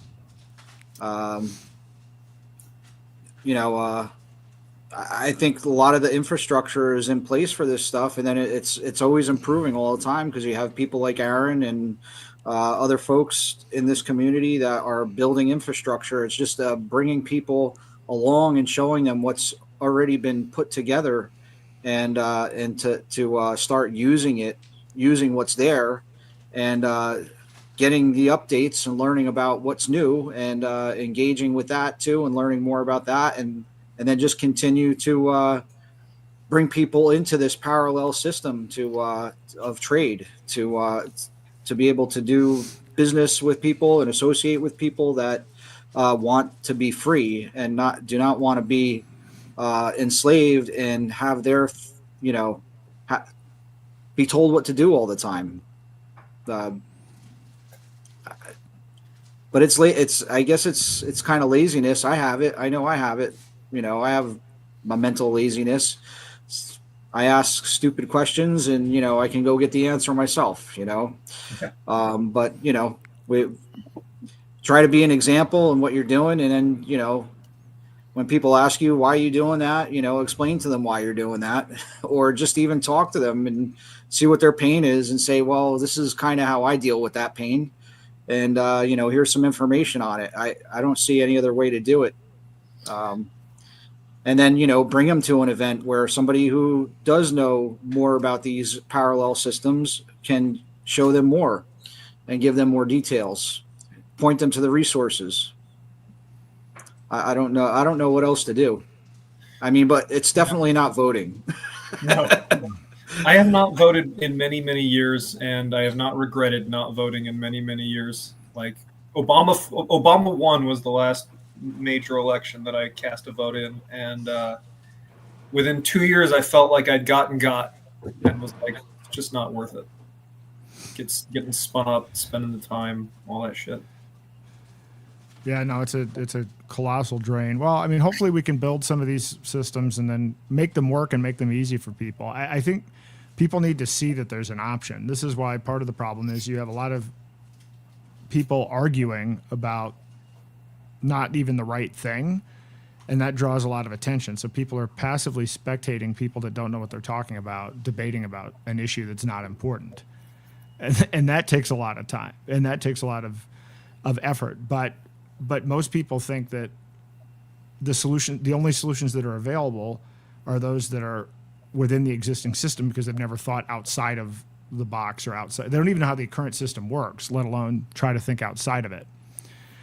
And rather than try to convince those people with abstract ideas, that's challenging. I think we have to try to show them tangible, concrete alternatives. They have to be simple and not too inconvenient, because that's that laziness thing, right? People are just really addicted to their convenience. It's one of the worst things of technology and modernization is, like, we think convenience and making things easier on ourselves is so great, but then it's like we all get hooked on it in some ways, and then it becomes increasingly difficult to actually go do things that really aren't that hard. They're just kind of annoying, but it's better for you if you do them anyway. Yeah, because we're familiar. We like to do. Go with what you know. This is what I'm familiar with, right? I mean, I know. I got into cryptocurrency in 2020, and started. It was like daunting for me because I didn't know anything about it. But it's really no different than what we're already doing. I mean, yeah, there's some things that are different about it, but I mean, and then being networked with a community that is familiar with it, has shown me how to use it to my advantage in situations when I want to use it. And so it's been very, very beneficial for me. And it's not that hard, really. It's not. And it's getting easier. That's the thing. Now I'm like looking at the whole medical thing. And yeah, it's like looking at it. It's like taking that first step of getting out of, I mean, I've always been into, for the past 15 years, I've always been into, holistic methods of healing your body and knowing that God's design is a good design and the body can heal itself. But I've always been plugged into this medical industrial complex in some way, shape, or form, and now I'm looking at walking right out of it totally, completely. And that first step is daunting, but tomorrow I'm going to be going into tell my my office manager that I'm redacting my enrollment and looking for other methods. Awesome. We did that years ago, and it's been great. Like, and we spend a few $100s a month sharing medical bills with like-minded people, versus a friend of mine. He and his family pay $1,800 a month. I mean, $1,800 a month times 12, it's real money. Yeah, I'm glad you're on this medical tourism thing, Aaron. I spent most of this year out of the country internationally, and it's just like I had already known medical tourism from family because I have my mom's side of the family is from Taiwan, and so she would have relatives or friends that would go back to Taiwan because they had some kind of physical or medical need. And it was like, it's cheaper for me to go back to Taiwan, the round trip ticket, plus the medical expenses, plus the living expenses is cheaper than just doing the procedure here. So it was all on my radar. But going through like Latin America, there are pharmacies all over the place where things that you have to jump through the hoop of talking to a general practitioner, dealing with your insurance, dealing with your co-pays, blah, blah, blah, blah, blah. You can just go get over the counter there. And it's like cheaper than most co-pays. And I was in Japan and I got like an ear infection from the plane flight or whatever. And no insurance, had to go to basically urgent care. And the urgent care cost plus 4 different prescription meds and filling those meds was less than $100 US with no insurance. Yep. Yep. This is common. This is what hopefully we'll put together on the site. We'll have aggregate all of this data, because once you see it, it's real. This is how bad it is. This is how completely disconnected from reality the cost and quality of care is here. And I think if we can get that word out, it'll help a lot of people. I will tell you from the last podcast, a lot of people have reached out to me personally with, hey, I know this person has a hip problem, or this person has this problem. Do you think you can help? Right. So there are a lot of people are desperate right now. And as I stated last time, what is it? You have to wait 26 days or something for an appointment with a specialist. That's the average wait time in the U.S. Whereas with these medical tourism things, these things are like same day. And so you have people that are, don't know how much a major surgery is about to cost, and they're sitting around, bouncing around, waiting to even get scheduled. So, I really hope that we can get this information laid out and get it shared and hopefully wake some people up. I do hate to do this because usually it sounds like we've got a good talk going here and we've got a real vibrant group, but I am in Salt Lake City and I've got to pack up and I actually have to switch hotels and have an 8 a.m. and my wife here telling me this. my wife has packed up most of the things, and I have this entire setup. So I'm going to be delaying everything significantly here. So I probably should end this a little earlier than I normally would, but I hope everyone comes back and we can continue the conversation. Yeah, thanks for always having some good streams on, Aaron. Yep. I pop in when I can. All right, awesome. Thank you for joining. Thank you, everybody. Appreciate it. Talk to you guys soon. Bye. Bye. Thanks, Aaron. 3 years. Tick tock. Choose.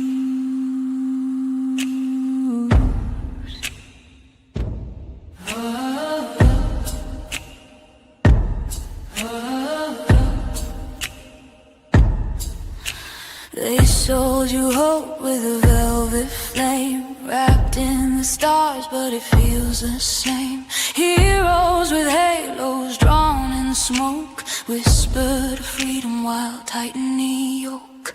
I taste the static, I see the snare. Freedom on paper, ashes in there. If love is consent, if choice is a prayer, why are the doorways guarded by air? Gates of silence, walls of glare.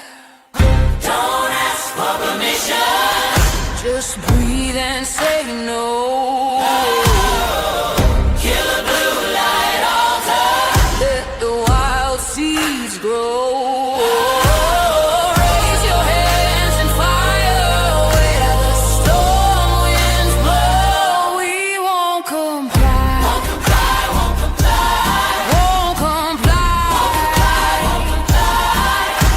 Simplex mirrors, narco chains, oracle ladders, genetic veins. Wearables whisper, I still obey. Palantir angels counting your days. They call it healing. I hear the gears turning our pulse into shadowed years. If truth is a river, then break the dam. Find the healers with the lanterns in hand. Gardens and roots, a medicine stand. Don't ask for permission, just breathe and say no. Cut the tethered heavens, feel the current flow.